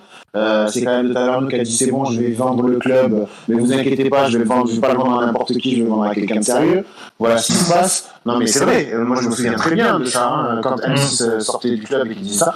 Donc voilà, effectivement c'est peut-être Bordeaux qui peut sauver Nîmes Olympique en prenant cette avant-dernière place là, et peut-être que Nîmes sera barragiste. En tout cas c'est ce que je te souhaite, Léandro. Tu vois, Léandro, au moins t'as quand même le soutien des membres du podcast ici quand même. Bah heureusement, on préfère regarder une équipe comme Nîmes qu'une équipe comme Nantes, les gars, hein, on est d'accord. Je suppose, pas toi, t'es fou. Les Canaries. Non mais alors, du coup j'ai vu qu'il y avait déjà un truc de prévu dimanche prochain, non avant l'arrivée des joueurs. Ouais, bah j'ai vu, normalement ça va aller comme la dernière fois là, ça va faire un espèce. Est-ce que tu vas aller brûler ton suite du Nîmes Olympique? Non mais je vais y aller, c'est sûr, parce qu'en vrai ça me fait chier, tu vois, mais bah ça casse les couilles la position dans laquelle on est. En vrai, tu vois, ce qui me casse les couilles, c'est de me dire que pendant 6 mois on n'a rien fait en fait et qu'on n'aurait jamais eu besoin de se retrouver à cette position là, tu vois. Mais bon, c'est le foot. Ouais, après, c'est le foot, après Pascal Planck a bien commencé, on en parle un peu la semaine dernière, mais il est un peu dans le dur en ce moment aussi. Hein. Faut quand même. Ouais, mais il peut pas faire plus. Moi franchement, je vois pas ce qu'il peut faire de plus. Hein. Il a fait 13 matchs et il a 1,2 points de moyenne. 4 victoires, 4 nuls, 5 défaites. Ouais. Je sais pas ce que t'en penses, je sais pas si t'es content de ça ou pas, mais en tout cas. Franchement, je lui en veux pas et je l'avais dit dès qu'il est. Après, à sa décharge, il a fait plus de points que Arpinon, qui a fait un peu plus de matchs, quoi, du coup. Je sais pas, franchement, je sais pas, moi je en veux pas et puis. Je me dis que même avec un mec comme ça depuis le début de saison, on serait pas descendu, tu vois. Mais... Non, oui, mais après, ce qui est dommage, tu vois, c'est que depuis ta victoire à Lille, en fait, qui était un peu incroyable et tombé du ciel, t'as pas grand chose, ouais. T'as pas confirmé ce succès, quoi. Tu perds après contre Saint-Etienne, où je te rappelle que tu nous avais dit que Nîmes allait exploser Saint-Etienne. Et après, tu fais nul contre Brest et Strasbourg. Et là, tu perds contre Strasbourg à 10. Ouais. Je sais pas. Franchement, je sais pas, je saurais pas. Je peux même pas pronostiquer les prochaines journées, en fait.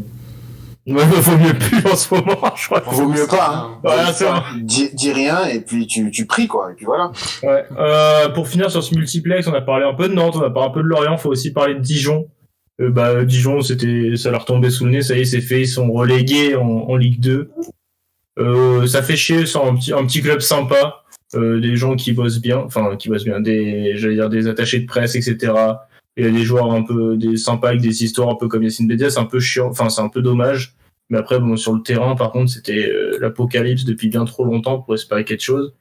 Et hier, ça chute lourdement face à Rennes, c'est un symbole un peu de la saison. Hein. Ça finit ça descend sur une claque, malgré l'ouverture du score de Benzia à la minute sur penalty. Au final, défaite 5-1. Il y avait 1-1 jusqu'à la 71e minute, et puis but de Terrier, son doublé. Et puis là, ça craque. T marque sur l'engagement, Niamsi à la 80e et Clément Grenier à la 92e minute.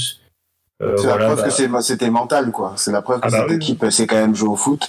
Juste que mentalement, c'est des joueurs qui ont totalement lâché. Il y avait un partout jusqu'à la 71e minute, et là, après, ils ont abandonné, quoi.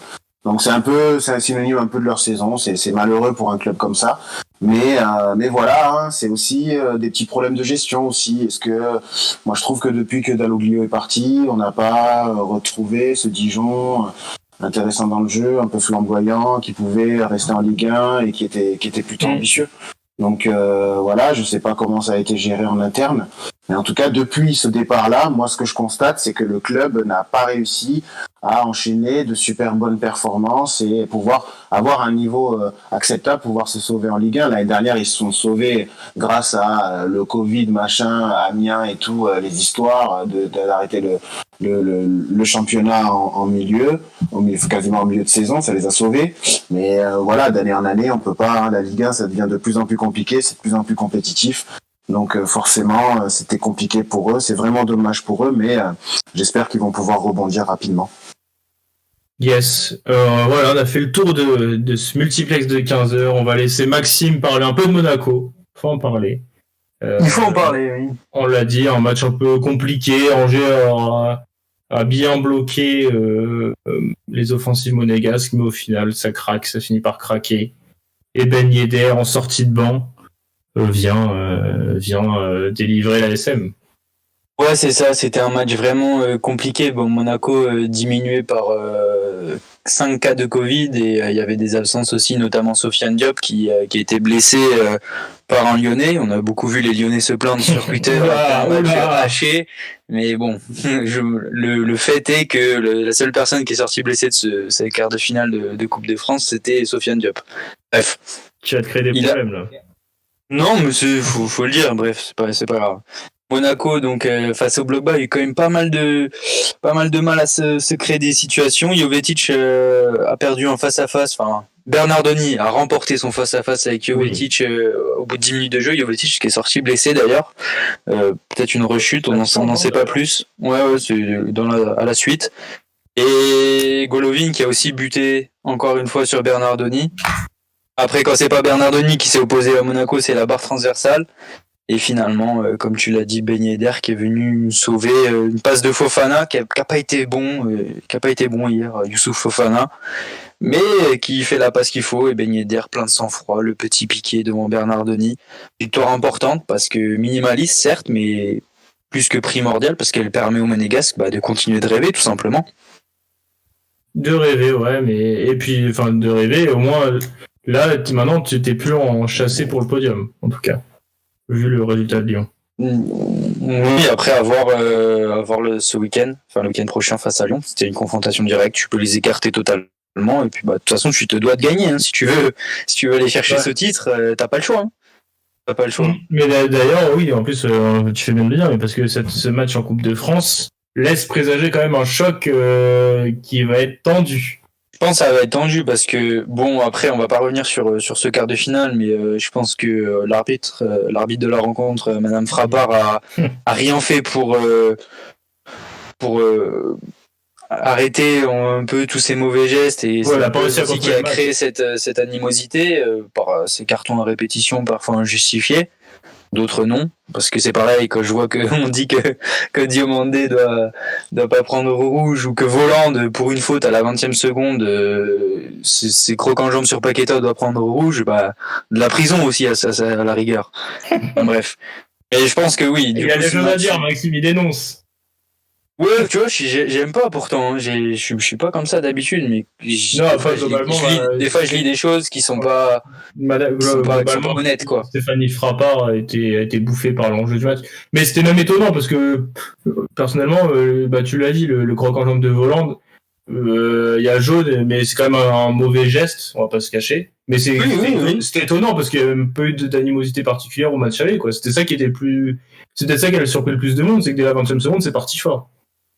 Oui, mais après, c'est un gros jambe qu'il arrive à la 20e seconde ou à la 45e, c'est la même chose. Il y a carton jaune et basta. Non, mais je te parle dans l'intensité, ça a étonné, plus que ce soit un match vraiment haché comme ça et tendu, connaissant les deux équipes où c'était plutôt bien passé au match aller. Tu vois, c'était moi, c'est sûr. Après, c'est l'enjeu, tu vois. Après, il y a peut-être la tension aussi du fait que ce soit le sprint final et qu'ils savaient qu'ils vont se retrouver aussi là. Ouais, non, mais c'était étonnant, quoi. Tu vois, c'était étonnant de voir ce match. Personnellement, moi, je pensais que j'allais assister à un match tranquille, pas beaucoup j'avais de travail à faire, mais plutôt tranquille. Au final, tout le long du match, t'avais des choses à écrire, des choses à noter, des choses à voir, parce que ça se rendait coup pour le coup. Je pense que l'enjeu de ces 4 équipes qui se tiennent. Mais du coup, je suis encore plus hypé par le match de dimanche.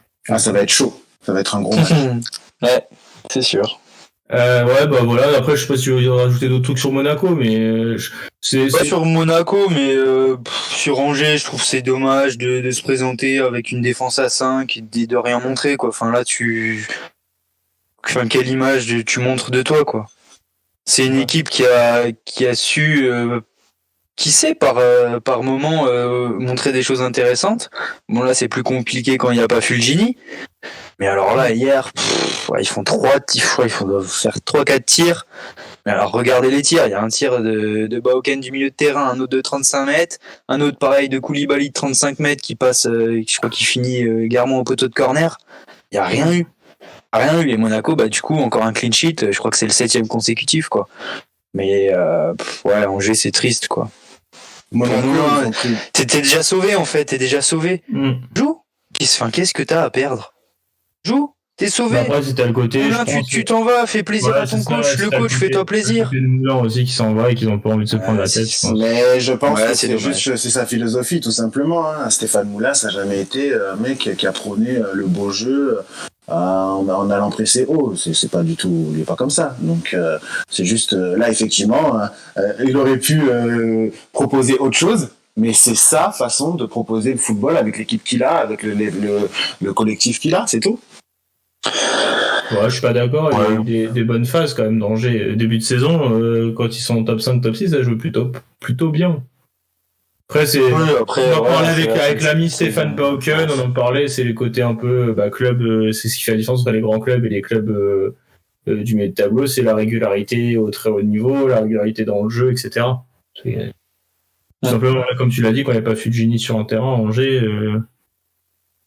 c'est compliqué, mais voilà. Après, Monaco a parfaitement géré la situation parce que on les a jamais sentis inquiétés. Et puis, c'est à force de pousser, ça devait craquer. Donc voilà, 3 points de plus. C'est vrai. Et on va pouvoir passer enfin au dernier match. Il y a beaucoup de choses à dire sur ce match.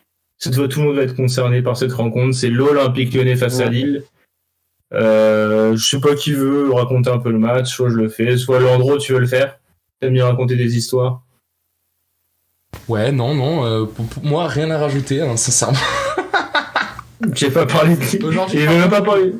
J'ai pas parlé de Lille. J'ai pas parlé de football là. Non, moi, tu vois, genre, moi j'ai été agréablement surpris hier. Tout d'abord par le match auquel on a eu droit, puisque je m'attendais à un match de merde, sincèrement. Et en plus, je sais pas si vous avez vu la note CFC, je crois que c'est l'un des meilleurs matchs de la saison. On était à 15. Ouais, un peu plus de 15, ouais. Ouais, 15-0-2 ou une connerie dans le genre. Et en fait, le match, genre au tout début, pendant les 15 premières minutes, moi je me disais. C'est nul. Ouais, c'est nul. J'étais là en mode. Ah ouais? Faites-moi vibrer, quoi. Faites-moi bander, tu vois. À part l'action de Slimani, là. Ouais. Moi, j'ai pas la même lecture du match. Moi, pour moi, le début du match, j'ai vu deux équipes qui se devaient de gagner, en fait. Qui, s'ils voulaient continuer, se devaient de gagner. C'était super ouvert. Il y avait beaucoup d'imprécisions techniques, ça, ok. Mais c'était très ouvert et je me suis dit, forcément, il y aura des buts. Parce que ça, à 5e minute de jeu, les équipes étaient déjà coupées en deux. On a l'impression qu'on était dans le dernier quart d'heure du dernier match de la saison. Mais tu vois, moi, au début, genre, ça manquait, je trouvais que ça manquait d'un truc, et je me suis dit, on va se taper un bon vieux match de merde. Et au final, genre, ça manquait d'un but, en fait, ça manquait d'une grosse action pour lancer le match, et au final, c'est Slimani, c'est le truc de Slimani. Le premier lob, là. Ouais. Magnifique. Et ça, c'est pour tous les haters de Slimani, hein. Apprenez que le roi algérien est trop fort. Je dis direct. Et non, et puis après ça il doit le mettre, hein, ça. Le match il s'est trop décanté, quoi, et en fait ça faisait trop plaisir. Pour moi tu vois, genre à un moment donné, je sais plus c'était qui les commentateurs hier, mais il y en a un qui dit on se croirait dans les il dit on se croirait dans les 5 dernières minutes de match alors qu'il en reste encore 20, et c'était trop vrai. Mec, à la 70e, ça faisait du tac au tac, il y avait plus forcément d'organisation. Ça faisait beaucoup plus de tac côté sur les cages de Lopez que de tac sur les sur les cages des Ménians, quand même. On voit que les tacles faits par les Olympiens, les Gones, ça les a pas forcément aidés, puisque le premier but sur coup franc de putain, comment il s'appelle, de Yilmaz, il était sublime. Il était sublime. Et c'est ça le football que je kiffe, tu vois. Et au final, on s'est retrouvé avec deux équipes. Franchement, hier à Lyon perdre. Certes, c'est horrible, parce que quand tu gagnes 2-0 à la maison et que tu sais l'enjeu, c'est horrible. Mais leur première mi-temps, c'est une première mi-temps d'un niveau exceptionnel. C'était un Lyon Final 8, tu vois. C'était vraiment un Lyon trop fort. Et Kakuré hier, il sort un putain de match. Kakuré, il a fait l'accent du sud là. Kakuré. Non mais je crois qu'il faut s'arrêter sur ce mec. Enfin, écoute, tu vois, genre j'espère que Rudy hier enfin. Moi je l'appelle Cracré maintenant. C'est Cracré. C'est plus Kakuré. J'espère que Rudy hier il a compris, tu vois, qu'il faut à un moment donné stop, frère. Arrête. Enfin, il aurait dû le comprendre face à la Juve l'année dernière. Hein. C'est peut-être ça le problème aussi de Rudy Garcia. Ça faisait bien longtemps. C'est grave. Ça fait bien longtemps. Comme ça soit pas sur le terrain depuis le début de saison. C'est grave. Et encore une fois, hier, ça prouve que ce qu'a fait Rudy Garcia depuis le début de saison, mais c'est une faute professionnelle. Mais Lyon, il se retrouve 4e. Alors qu'ils ayant eu un match par semaine avec un effectif pareil. Et les supporters lyonnais, mais mes pauvres, mais je compatis. Ils font une superbe première période, et dès qu'il y a eu 2-0, ils sont arrêtés de jouer. Ils ont reculé forcément. Tu vas te faire rattraper. Comme dirait le même de Jean-Fontaine, caca culotte, hein, comme dirait. Non, mais... Paqueta qui rate sa passe. En retrait. C'est le meilleur joueur de Lyon sur le terrain avec Cacré. Il le sort dans la minute qui suit. Quel message tu lui envoies pour la fin de saison? C'est comme quand Lyon devait gagner, qui sort de paille ou des choses comme ça. T'as des choix incompréhensibles. Cacré, c'est le même scénario que le match face à Brest, par exemple, où ils gagnent 3-0 et ils sont remontés 3-2. Ils gagnent parce que je pense que c'est Brest. Là, en face, c'est Lille. Il y a de la qualité. Lille s'est réveillé. Et autre chose aussi sur ce match, Christophe Galtier s'est trompé en début de match quand il titularise Bradaric. Bradaric qui est beaucoup trop limité. Je comprends pas qu'un comme ça soit en LOSC.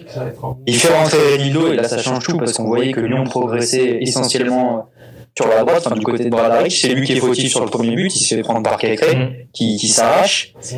Et le deuxième but, Maignan. De toute façon, toutes les actions, même quand Cacré, là, il fait son double contact sur Soumaré. Et je crois que c'est André, après, il touche Toko Ekambi. Pareil, Bradaric sur retard, il a Toko Ekambi. L'amoureux des centres, tape complètement son centre, c'est un centre raté, quoi. Mais, oui, tout passé du côté de Bradaric. C'est clair que là, ils avaient ciblé le point faible. Et le changement aussi de mentalité de Lille, c'est à la mi-temps, parce que t'as Renildo qui rentre, qui fait une superbe rentrée. C'était un guerrier, franchement, il était excellent. Et cette égalisation des 8. On dit que, tu as dit tout à l'heure que Maignan n'avait pas été inquiété. Certes, il est coupable sur le deuxième but en ratant sa sortie sur un but contre son camp de Fonté, mais il réalise une parade incroyable sur une frappe plantée de Thiago Mendes qui va claquer alors qu'elle est logée dans la lucarne. Ça, il faut pas l'oublier, c'est un arrêt décisif. Quelques minutes plus tard, Burak Yilmaz qui sort encore de son terrier et qui va inscrire un but incroyable, comme Ben Yedder plus tôt dans la journée, petit piqué. Et vraiment un Merci Marcelo pour la couverture. Ouais, mais je pense que Ben Yedder, il a regardé avant, quoi. Il est obligé, il a vu le but, il y a pensé parce que c'est exactement la même chose. Et c'est vachement bien réalisé, quoi. Mais le roi Burak hier, c'était compliqué par rapport au roi Slimani, désolé, mais on voit la différence. Il était en mission hier, Yilmaz. Il était en mission. De toute façon, je veux dire qu'il sur le terrain, t'as l'impression qu'il est en mission, il est prêt à tout. Après, moi, franchement, quand on voit la compo de départ et que tu dis que son adversaire, ça va être Mathieu De Sciglio dans l'axe, je laissais peu de place au doute quand même.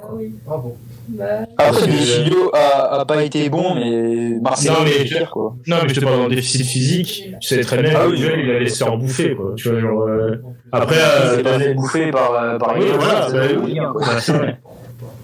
part le de Kimpembe, le retour à Pierre Monroy, oui, de toute façon, tous les défenseurs ont du mal, hein, même le PSG, Marquinhos a eu du mal, ils ont tous eu du mal face à Lille, c'est un physique tellement atypique et tellement dans l'énergie que quand il est au top de sa forme, c'est impossible de l'arrêter. Hein.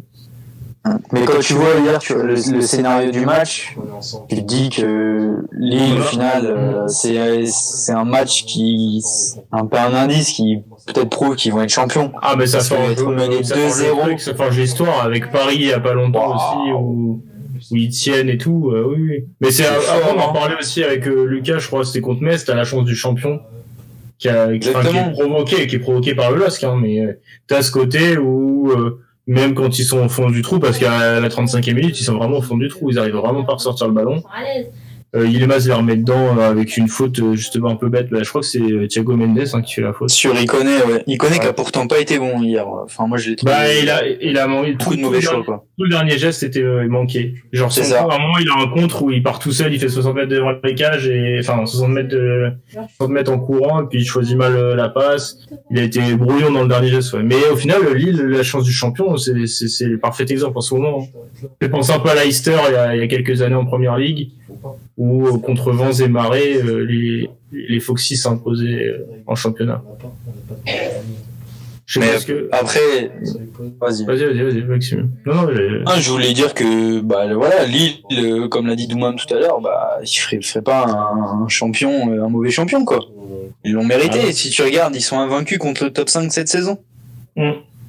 Ça prouve que, dans les grands matchs, ils ont su répondre présent. Et puis, là, après, hier, les Lyonnais peuvent s'en prendre vraiment quand même parce que leur seconde période, elle est pas digne d'une équipe qui veut et qui peut aller chercher le titre. C'est que 3 défaites en Ligue cette saison. Dont une face à Nîmes, quand même. Et une autre face à Angers, non? J'arrête les vannes, c'est pas possible. Je crois. Non, et en gros, toi, t'aurais pensé quoi de Yilmaz? Parce que tu nous as parlé du roi Slimani, comme l'a dit Doumam. Yilmaz, c'était un cran au-dessus quand même hier. Il est trop fort, hein. Que dire de plus à part qu'il est trop fort? Je sais pas, toi de me dire. Il a une prestance, il a une gestion du temps, de l'espace, il est trop fort. C'est un mec qui, sur une défense, malgré son âge, il est... Putain, ce mec, je m'imagine, il y a 4-5 ans, il aurait débarqué en Europe, mon pote, mais on aurait tous été là en train de bander comme des taureaux. Il est trop fort, putain, il est vraiment trop fort. Non, sérieux, mais il amène un truc, tu vois, que on pourra dire tout ce qu'on veut. Jonathan David, il arrivera jamais à amener à Lille, je pense. Pour moi, il arrivera jamais à amener à Lille ce qu'amène Yilmaz actuellement. Mais il compare pas l'incomparable. Non, mais mec, c'est pas compare pas l'incomparable. En début de saison, combien de personnes on a vu, on lui disait, plutôt David Yilmaz, David machin. En fait, c'est deux profils totalement différents. Ouais, et qui sont complémentaires au final. Je pense, ouais. De quoi? Ils sont complémentaires au final. Enfin, Burak Yilmaz, oui, franchement, c'est le 9 ultime. Il a 35 balais et l'autre, il en a 20, tu vois. Ça va pas durer. Justement, les sultans. À David. Donc, tu dis, on peut pas ça, il va jamais apporter ce que Yilmaz apporte. Hier, il est encore là, il marque. C'est pas le même profil, c'est pas le même joueur. Mais d'accord, mais peut-être qu'il va marquer l'histoire du LOSC ou quoi. Mais tu vois, et après, la semaine dernière aussi, on parlait, et du coup, je m'en veux d'avoir lancé ce débat, mais de Kevin Volland ou Paqueta était la meilleure recrue. Mais Yilmaz, le mec, il arrive gratuitement. Et il arrive gratuitement parce que Loïc Rémy refuse de signer. C'est quand même ça qui est encore plus ouf. Refuse de prolonger, ouais.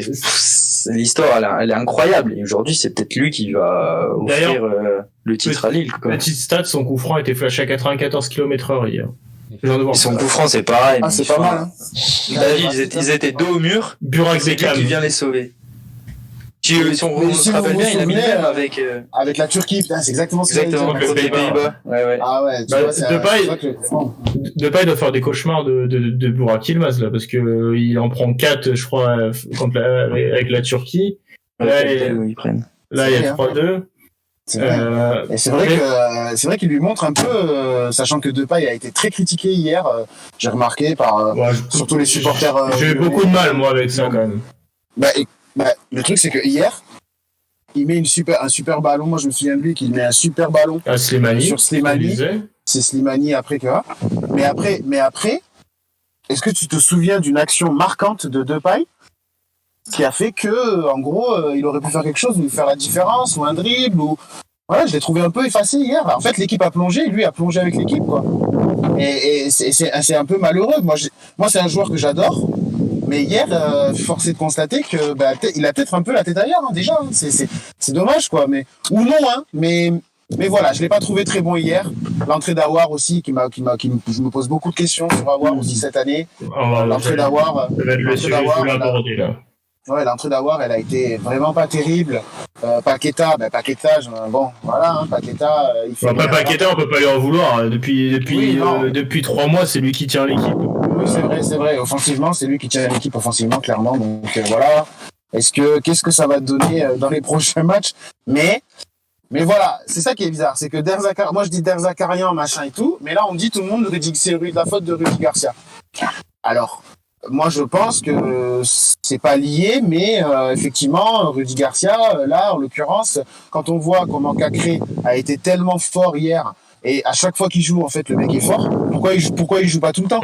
Et c'est vrai il aurait fait énormément de bien à Lyon cette saison, c'est sûr. Il doit jouer tout le temps. Alors, je tiens à dire, Doumam ne part pas à Gramont régler ses comptes avec Darzakarian, hein, parce qu'on entend les bruits de voiture. Il compte pas aller là-bas. On va lancer un dernier sujet. Maxime, si tu peux éviter de te souffler dans ton micro, s'il te plaît, avant de lancer le dernier sujet. Pardon. Pas de souci. J'allais dire justement, on a parlé de Cacré, etc. J'ai envie qu'on parle vraiment là de ce côté gestion de Rudy Garcia, que ce soit le cas Aouar, du coup qui a été blessé et qui revient plus dans le 11. Il y a le cas Cacré. Je trouve que le cas Melvin Barr aussi était assez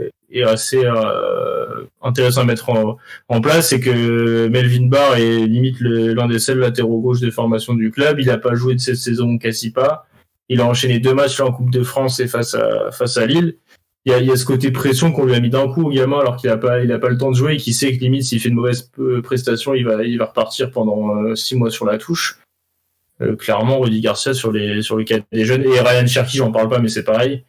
Quand t'es mené, enfin quand tu dois aller chercher un résultat ou quelque chose et que tu ne fais pas rentrer Ryan Cherki et que tu fais rentrer Maxwell Cornet qui apporte pas grand chose. Cherki il est même pas rentré hier. C'est normal, ça. C'est ce que je dis, c'est là que je veux en venir. C'est un truc de fou. Tous les joueurs formés à l'OL ou quoi, il y a quand même un problème de gestion là, fort. Aouar, il y a eu la blessure, mais là il est de retour et il rentre 10 minutes par match, et même lui, tu vois qu'il n'en a plus envie, parce que je pense qu'il croit tout simplement plus en son coach. Je l'ai dit, Cherki qui rentre pas ou qui rentre 10 minutes par bout de match, et apparemment, je pense que Rudy Garcia lui en veut encore de sa part de balle face à Metz. Il y a beaucoup de choses qui vont pas à leur droit. T'en penses quoi, toi, de tout ça, de coach Garcia? C'est une merde, hein, on va pas se mentir. Depuis le début de saison, on en a parlé plusieurs fois. Pour moi, il est catastrophique. Début de saison, il s'en sortait bien parce que il était là, il y avait pas forcément beaucoup de matchs. Le collectif était là. Puis à partir du mois de janvier, comme pour beaucoup de clubs, ça commence à être la crise. Et je pense que le faux on en parlait déjà dans le podcast de sa gestion du groupe, quand on comparait à Kovac par exemple, et qu'on disait que Kovac avait géré un groupe entier et impliqué tout le monde, Kovac, et Rudy Garcia pas du tout. Je pense que Kovac, c'est un peu pour Monaco, exactement. Mais le temps que son empreinte elle reste dans le vestiaire, qu'il soit vraiment écouté et que les mecs ils savent à 100% qu'il fallait de ses soldats, c'est peut-être là où ça a pris un peu plus de temps, tu vois. Parce qu'avec Garcia, il le connaissait déjà, etc. Et en fait, ça allait dans comment dire, en fait, c'était correct ce qui se passait parce qu'il venait de vivre un truc incroyable en Ligue des Champions. Tu savais que cette saison, t'étais pas favori, même si quand même avec l'effectif et avec avec le peu de matchs qu'ils avaient à jouer, ils savaient qu'ils étaient quand même favoris, tu vois, au moins pour finir deuxième. Donc t'avais pas cette pression. Sauf qu'au mois de janvier, quand ça a commencé à tilter dans les têtes avec les défaites, les matchs nuls, les machins, un gars comme Garcia, il a jamais compris qu'il fallait faire tourner son effectif. On s'est retrouvé combien de journées avec la même compo? On a fait combien de matchs avec exactement la même compo de Lyon? Au moins 11, 12, non? Où il changeait vraiment aucun joueur, genre à part ceux qui étaient suspendus, évidemment. Ah ouais, non, mais c'est clair. Tu vois, le problème avec Garcia, c'est que il comprend pas qu'un effectif, c'est 23 joueurs. C'est pas 11. Et c'est pas en mode, il faut arrêter d'être débile. C'est vraiment, pour moi, tu vois, c'est typique du coach français débile, quoi. Typique du coach français qui veut imposer ses idées, qui veut faire le mec qui joue sur la formation alors qu'il en sort 2 par an et que les seuls 2 qui sortent, il a de la chance que les mecs ils finissent par bien marcher. Notamment. Il se remet pas en question aussi. Il se remet jamais en question. Quand tu le mets en doute, c'est pas lui le fautif, c'est la presse. C'est un coach de merde, une fois de plus. Pour moi, c'est un coach où, sincèrement, aujourd'hui, tu peux pas te considérer ça comme un coach en Ligue 1. Et tu peux pas vouloir aller plus loin. Ce qui s'est passé avec Lyon, ça faisait combien de semaines et de mois qu'avant même que Lyon perde ce match, on disait pour eux, c'est plié, les gars. Ça faisait combien de semaines qu'on savait que Lyon irait pas jusqu'au bout? Moi, je demande. Ah oui, non, mais c'était comment je peux dire ça? C'était prévisible, quoi. Bah oui, c'est arrivé là, malheureusement, après une super première mi-temps, tout ça à la maison. Mais une fois de plus, il prouve qu'il est pas bon. Il prouve qu'il a pas les idées qu'il faut. Kovac, il est arrivé, il perdait 2-0. À 2-0, il y a des équipes comme Monaco. Ça aurait pu faire comme la dernière fois. Ça avait fini à combien? 5-2, si je dis pas de bêtises. Tu me reprends, Max? Quand il y avait eu Lyon-Monaco, là. Max. À l'aller Ouais, à l'aller. Il arrive. À l'aller tu me prends de court. Non, mais il y avait eu un match comme ça où Lyon ils font rien, Monaco est dessus sur le match et il y a 3 buts. On perd, on prend 4-1, non? Ouais, ou un truc comme ça, tu vois. Et le problème c'est que là, Kovac il a prouvé que mentalement il était plus fort, son équipe était plus fort. Kovac, je suis con. Galtier il a prouvé que son équipe était plus forte, tu vois. Il a prouvé que dans le mental, et c'est grâce à des mecs pour moi comme Yilmaz qui prennent leur couille à deux mains et qui arrivent à tirer le coup franc parce qu'il le demande, hein. C'est lui qui dit je tire le coup franc, tu vois. Et qui te plante un truc comme ça, tu sais que tu peux que revenir. Tu ne peux que revenir. Psychologiquement, c'était écrit que Lyon allait céder après. C'était sûr. Et au final, ça cède vraiment sur la fin du match. Mais ça prouve que mentalement et physiquement, tu peux rien reprocher à Lyon parce que ça fait 8 mois que les mecs ils jouent une fois par semaine, voire une fois tous les 10 jours. Donc tu vas pas me faire le coup du Covid, du machin, penser à Jorge Jesus. Mais ouais, non, c'est catastrophique. C'est catastrophique. Et puis c'est pas un coach pour moi qui doit rester en Ligue 1. Mais justement, c'est ça qui est intéressant, c'est que comment une équipe peut plonger comme ça physiquement à la 60e, 70e minute, sachant qu'ils jouent qu'une fois par semaine. C'est ça qui est bizarre. Et justement, et on en avait parlé en plus dans les podcasts avant, c'est parce que il fait pas tourner l'effectif, et quand on fait pas tourner l'effectif, forcément quand c'est les mêmes qui jouent, au bout d'un moment on commence à être fatigué. Et là en fait ça se voit direct, et c'est terrible. C'est un constat d'échec terrible pour Rudy Garcia. Et bon, je pense que hier, ça sonne la fin de son aventure avec l'OL. À mon avis, Juninho, il va pas vouloir continuer. Doumam, quand tu changes pas ton effectif, tu changes pas tes idées et que tu restes borné, à partir du moment où une équipe va réussir à trouver la faille, les autres ont juste à répéter la même action. Et le problème, c'est que là, une fois il y a eu la faille, il a rien changé, 2 fois la faille, 3 fois la faille, et à un moment donné, c'était déjà trop tard. C'est tout, ça s'arrête là. Pour moi, s'il y a un seul fautif à Lyon cette saison, pour moi, c'est lui. Et avec la qualité du centre de formation qu'on a à Lyon, avec la qualité du travail qui est effectué, c'est un crime. C'est un crime contre le football. Non mais vraiment, il faut le dire. Parce que avec la qualité qu'ils ont dans la formation lyonnaise, de pas faire jouer les jeunes lyonnais, Melvin Barr, tu l'as dit tout à l'heure, Julien, c'est pas normal qu'il enchaîne 2 matchs là de suite, là, à la fin de la saison. Il aurait dû jouer depuis le début. Mais surtout, tu vois qu'il joue pas libéré, quoi. Il sait que une erreur. C'est normal, il sait que, et voilà, c'est ça, il est pas libéré. Et Ryan Cherki aussi, j'ai senti ça aussi chez lui. Et ça, c'est pas normal. Normalement, c'est dans l'ADN du club de faire jouer ces jeunes. Lyon, c'est un des meilleurs clubs de formation, de centre de formation d'Europe. Tu fais pas jouer tes jeunes, c'est un crime. Et là, il est en train de le payer, forcément, que ce soit dans le groupe, parce que c'est pas forcément bien vu quand on est lyonnais que ça se passe comme ça. Donc, voilà, au bout d'un moment, il va falloir payer, et là, Rudy Garcia est en train de payer. Maxime, ton avis là-dessus, tu veux parler de coach Rudy? Non, même pas, tout a déjà été dit, donc pas la peine d'en rajouter. Ok, écoutez, je pense qu'on a fait le tour de cette 34e journée. Je savais qu'on a eu beaucoup de buts, et du coup, c'est la journée la plus prolifique depuis novembre 2008. Ça faisait bien un bail, et puis on a quand même pris notre pied. Comme d'habitude, Leandro, c'est l'heure de l'équipe type, et comme d'habitude ces derniers temps, il n'y a pas de ni moi. Je suis désolé. Honteux. Tu veux que je mette qui? Non, je rigole, t'as raison. T'aurais pu mettre Ripard juste parce qu'il est sorti blessé et qu'il a ramené beaucoup de points à la maison, mais bon. Ouais, même ça compte pas, les performances individuelles, c'est bon. Ouais, non. Alors sache que pourtant, là, cette semaine, là, il y a deux joueurs de l'équipe type qui sont là malgré une défaite. Donc ça aurait pu être possible s'il y avait un joueur de ligne qui avait fait son travail, quoi. Mais là, c'était difficile, t'es d'accord avec moi, c'était quand même difficile de penser à un ni-moi. Après cette performance compliquée face à Lens. Cette contre-performance même. Tu peux dire les mots. Alors du coup ça peut-être énervé dans les cas, j'ai Etienne Green. Alors sache que c'est Maxime qui me l'a imposé. Tu régleras tes contacts avec Maxime. Non, je vais pas avec Maxime parce qu'il l'avait prévenu dans le week-end. J'ai pas vu encore le replay de Saint-Etienne. Mais j'ai hâte de voir, et si je vois qu'il a été dans l'équipe de la semaine parce qu'il a réussi à bien chausser ses bottes ou à bien mettre ses gants, on va te fâcher les mecs, quand je vous le dis. À bien laisser ses chaussures. Ouais, il a pas mis le pied droit sur le pied gauche, ça va. Ouais, après, on retrouve, donc ce sera un 4-2-2-2, on retrouve poste de latéral droit Paul Lirola. Lui, pareil, il est en bonne forme, du coup c'est la 2e fois d'affilée qu'il y est, je crois, voire peut-être 3e.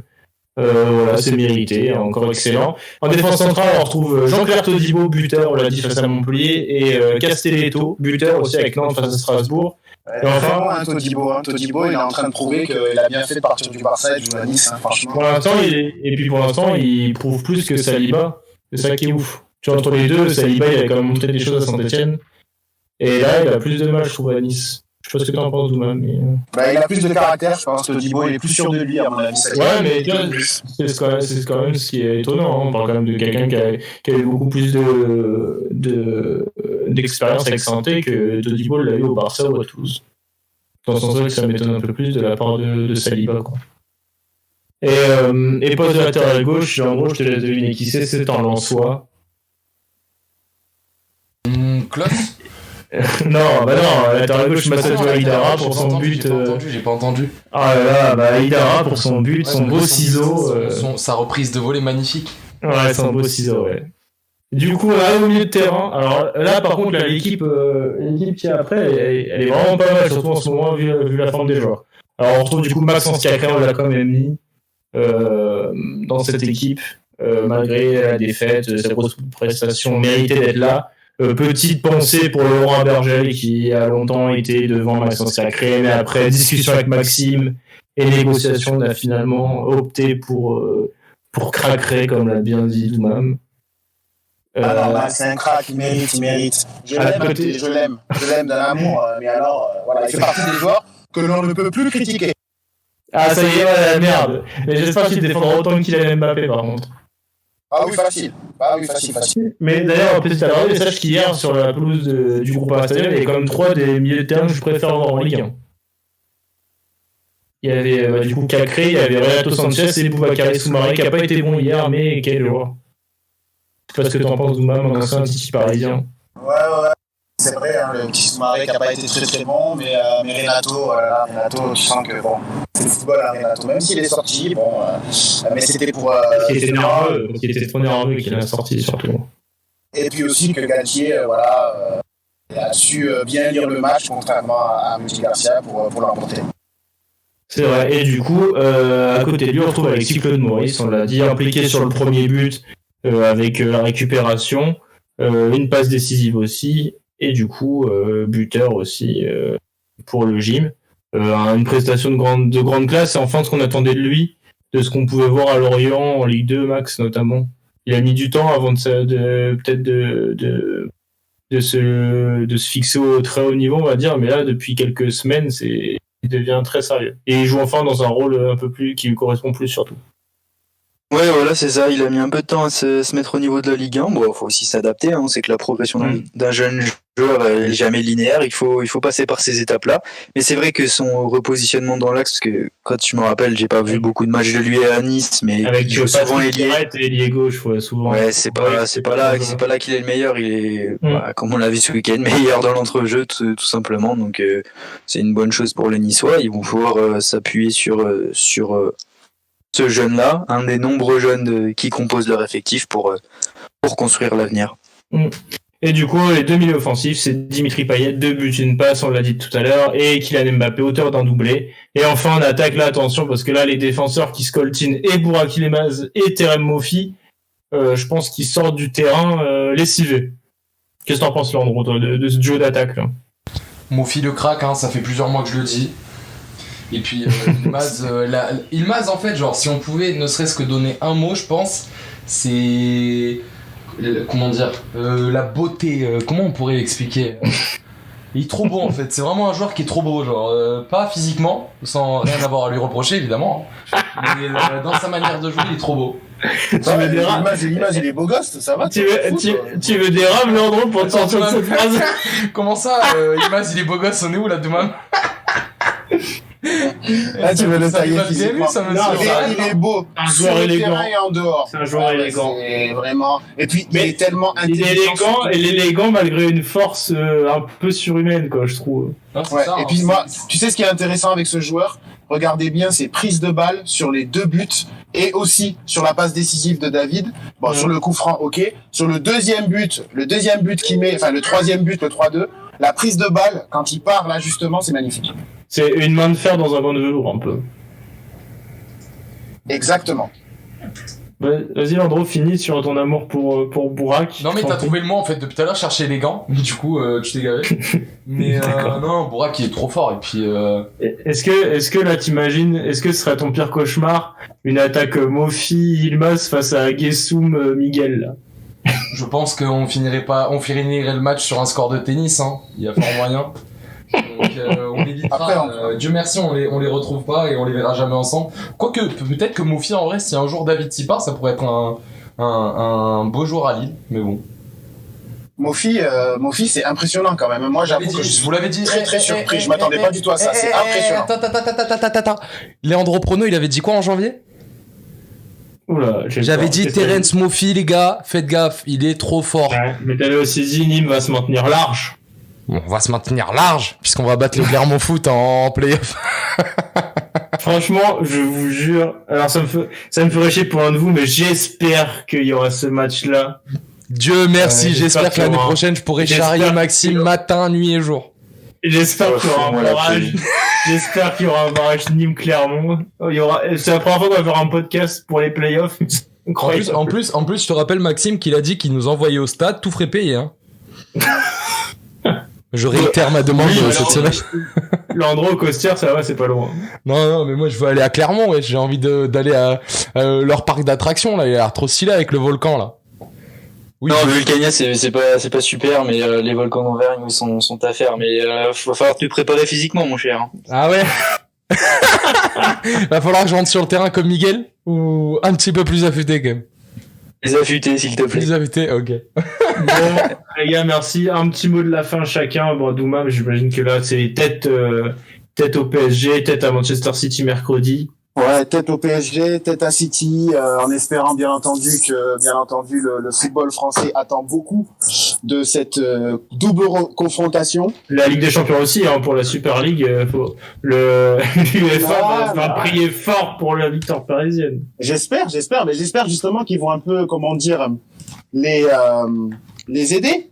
Voilà, pour ne pas parler d'autre chose, en espérant que l'UEFA, bien entendu, sera reconnaissant. Se rappelle. Voilà, exactement, sera reconnaissant et se rappelle du beau geste de Nasser. Mais je pense que Séphérine fera le geste, hein, à mon avis, on espère en tout cas.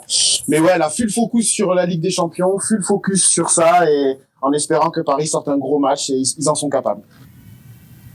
Ok, toi, Leandro, qu'est-ce que tu dis, hein, vive le NO. Et puis, on espère la victoire la semaine prochaine contre les Poteaux de Reims, qu'on aime beaucoup. On valide ce club, le Stade de Reims, c'est vraiment des frères. Et s'ils pouvaient laisser les 3 points aux Costières, vraiment, hein, ce serait des ouf, mais on les aime trop. Vraiment. Ah oui, non mais tu vois l'échange entre du champagne et et entre du vin et une feria. On peut. Une feria, faut faire rentrer le champagne au feria, c'est plus ça. Non, mais on les aime beaucoup. On avait fêté la montée ensemble, qui nous laisse fêter une année de plus en Ligue 1 avec eux. Ce serait cool. Donc s'il y a un joueur de Reims qui passe, il me connaît sur les réseaux, il peut venir me voir, aucun problème, on s'arrange. D'accord, merci. Leandro Conrad. Et toi, Maxime? Moi, tout simplement, une petite victoire du Clermont Foot là ce soir contre la Berrichonne, et un sprint final qui, on l'espère, se terminera bien, parce que 30 ans d'histoire pour le Clermont Foot, 0 montée en Ligue 1, on espère que cette année, ce sera la bonne, quoi. Écoute, Paris fête ses 50 ans d'histoire et peut aller chercher une Ligue des Champions. J'espère qu'on sera tous les deux heureux, Maxime.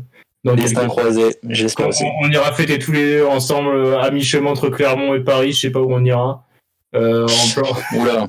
Ah non, si. Vers Montargis, si tu veux vraiment. À Montargis, on ira tous les deux à Montargis et puis on célébrera ensemble avec des fumigènes. C'est un peu les mêmes couleurs, ça passera bien. Bon, écoutez, les gars, merci beaucoup pour ce long podcast. On s'en doutait, il y avait pas mal de choses à dire.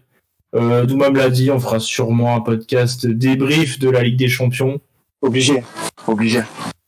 Je suis pas là selon le résultat du match, je tiens à vous le dire d'avance. Non, je rigole. Mais en tout cas, merci. Rendez-vous du coup jeudi, je pense, pour ce podcast Ligue des Champions. Et puis à lundi prochain pour la Ligue 1, le sprint final est lancé plus que jamais. Et puis Leandro évoquera une nouvelle défaite du Nîmes Olympique lundi prochain.